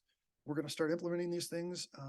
But I will tell you, if you weren't aware, one of the things that we're doing with your department as a part of this project is we've already established with the police department, we've gone through the recommendations and we've started to create little mini strategic plans for each of the recommendations. Okay. If we're going to do this, what do we have to do? You know, what are the impediments? What are the steps we would need to do? Who might object and why? And walk through that process. How long is it going to take us to do this? Are there prerequisites to this? And we do that really for each of those independent recommendations. What we're actually going to be doing tomorrow morning with the police department, with the command staff, is we're going to take all of those recommendations and put them under what we call a strategic action plan process. So just like you saw the strategic themes that we outlined, we're going to create some strategic action plan themes, and we're going to drop all the recommendations underneath them and put those into a document that the chief can share back with you and say, hey, listen, this is the vision we see. This is where we want to go as an organization. And we've folded these recommendations underneath this. Here's this document for you and the community consume and know and understand. And we're going to be in the background working toward those things. And then, of course, operationally, you know, that's where Eric comes in, working with the chief and providing information back to you all. John. Yeah, thank you for the detailed report. Going through, I'm seeing your recommendations, and you just touched on really what I had concerns about. I'm seeing recommendations, but I'm not seeing best practices in order to fix some of these recommendations. There were two things that I really picked up on. Slide 11 showed the vacation, the time when it's used in July and December and almost nothing in January. And it made me think, okay, what are the city policies that are in place? Do we have a use or lose? Is it the end of the year where they have to use all their leave by a certain date? Is there other policies that are best practices? What's out there? I don't have the answer, but it makes me think of what are the best practices to correct and equalize that leave if there is something out there. Is the policy causing this, or is it just a typical leave? This has nothing to do with city policy. It has everything to do with schedule structure. And it has to do with an industry that has developed a traditional scheduling pattern and model. And most organizations have been reluctant to move away from that model. There are different schedule models out there. I will tell you, I worked a different model for virtually my entire police career, one that was not susceptible to this.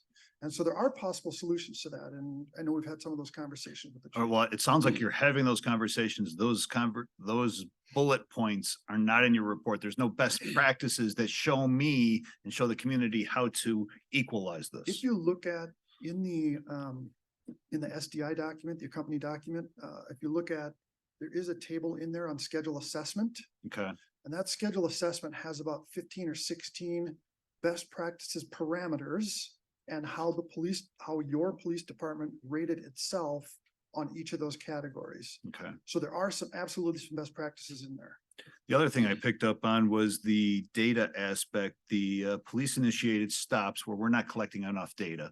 Again, what are the best practices on that? Are we scanning the driver's licenses, or is there a way to put the driver's license information into the database? What are we doing and why aren't we doing it? And what technology? Everything in this report is policy because everything comes back to budget. So what are best practices? Give me solutions on how to fix that, because I'm a data guy and I want data for the police department to do their job. So there is an assessment tool that's in the process. That's the technology scorecard, field technology scorecard that shows that what the police department is doing and not doing.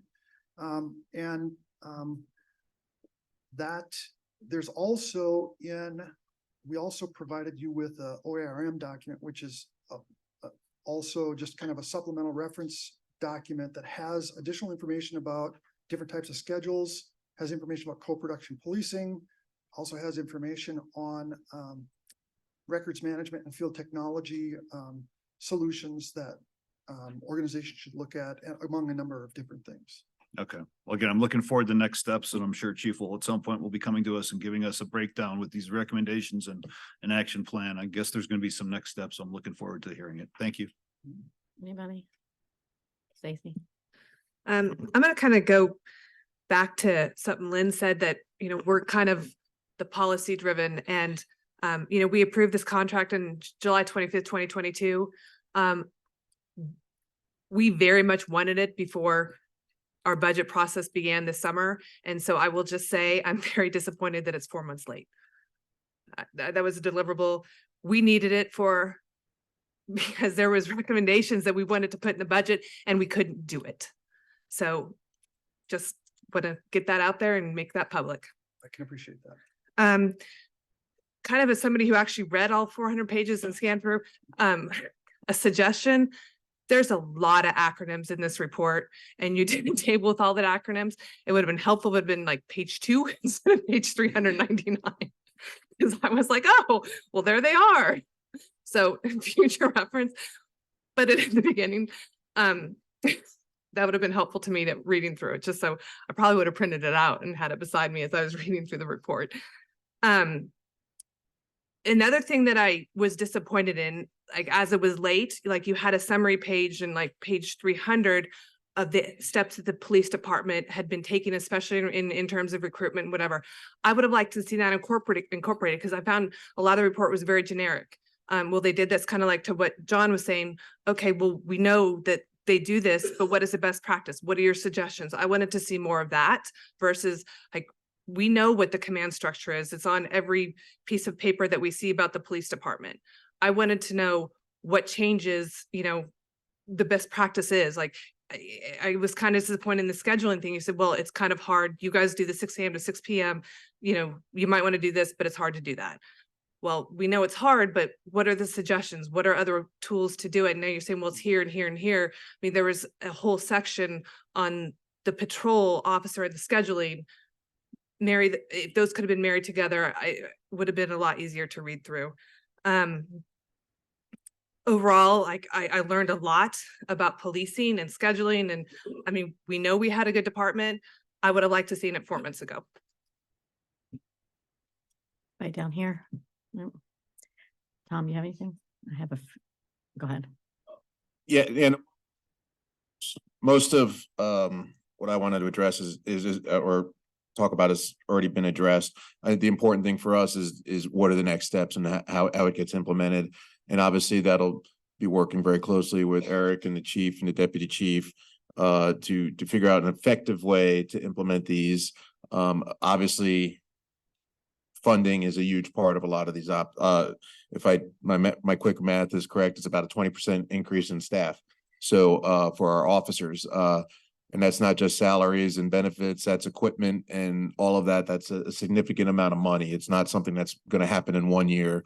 So what, again, going to best practices, are there ways to effectively implement that, especially when you're putting in units? You can't really have a unit of 1. So how do you hire a unit of 3? Is that internal promotion? And again, that's getting into things that aren't necessarily decisions that we make. That's more operational for the police department, but having a specific plan to implement that is gonna determine how effective this whole process has been in the long run. And we do see organizations kind of separate these into buckets in terms of fiscal buckets and non-fiscal, you know, kind of operational pieces. And oftentimes what we see organizations doing is look at these fiscal things and saying, okay, let's talk about a strategy for if we all agree we want to do this, what's realistic and how long is it going to take us to get there? I've seen organizations take 5 years to implement, you know, staffing recommendations. You know, I've seen other organizations, you know, be more prompt, but that has to do much more with, you know, your level of comfort, your fiscal ability, and a lot of other factors that have to go into that. So I have, go ahead, Rob.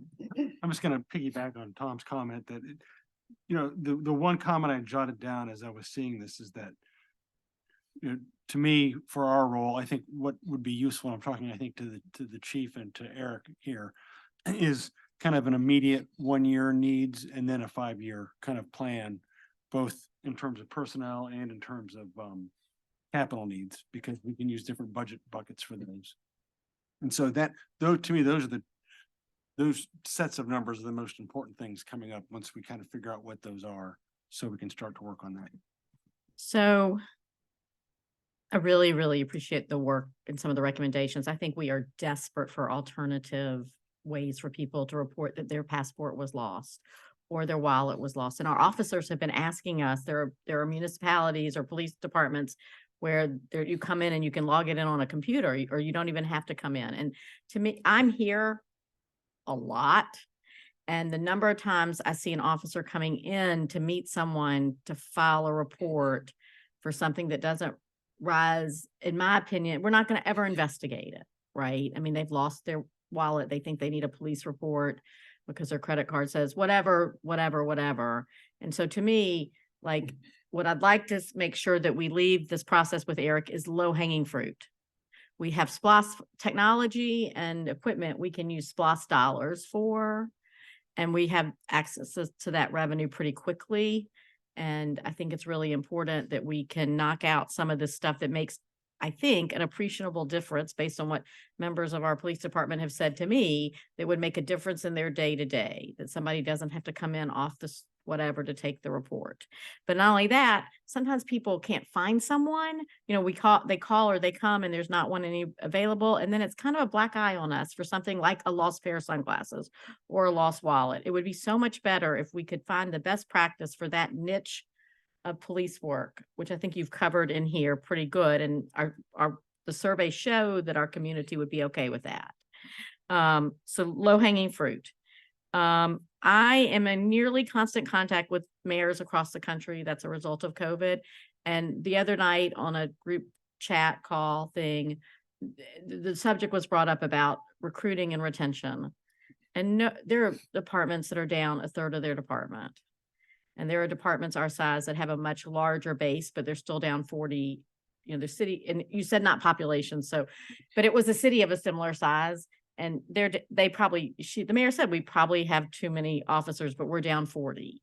And so I'm curious about two things. One is, because there are inferences that have been made, and I read through the report, compared to other cities, how do we do on recruiting and retention? I don't know that I can Okay, clearly answer. that's fine. Here's what I'll say. Mhm. There's a lot of factors to recruiting. Mhm. I did a study for Little Rock PD 5 years ago, Mhm. really before all of Right, this kind this of was thing a blew up, different. okay? They were way behind. We went through, we gave them some tips, and on the heels of that, they got full. But we've had that with other organizations too.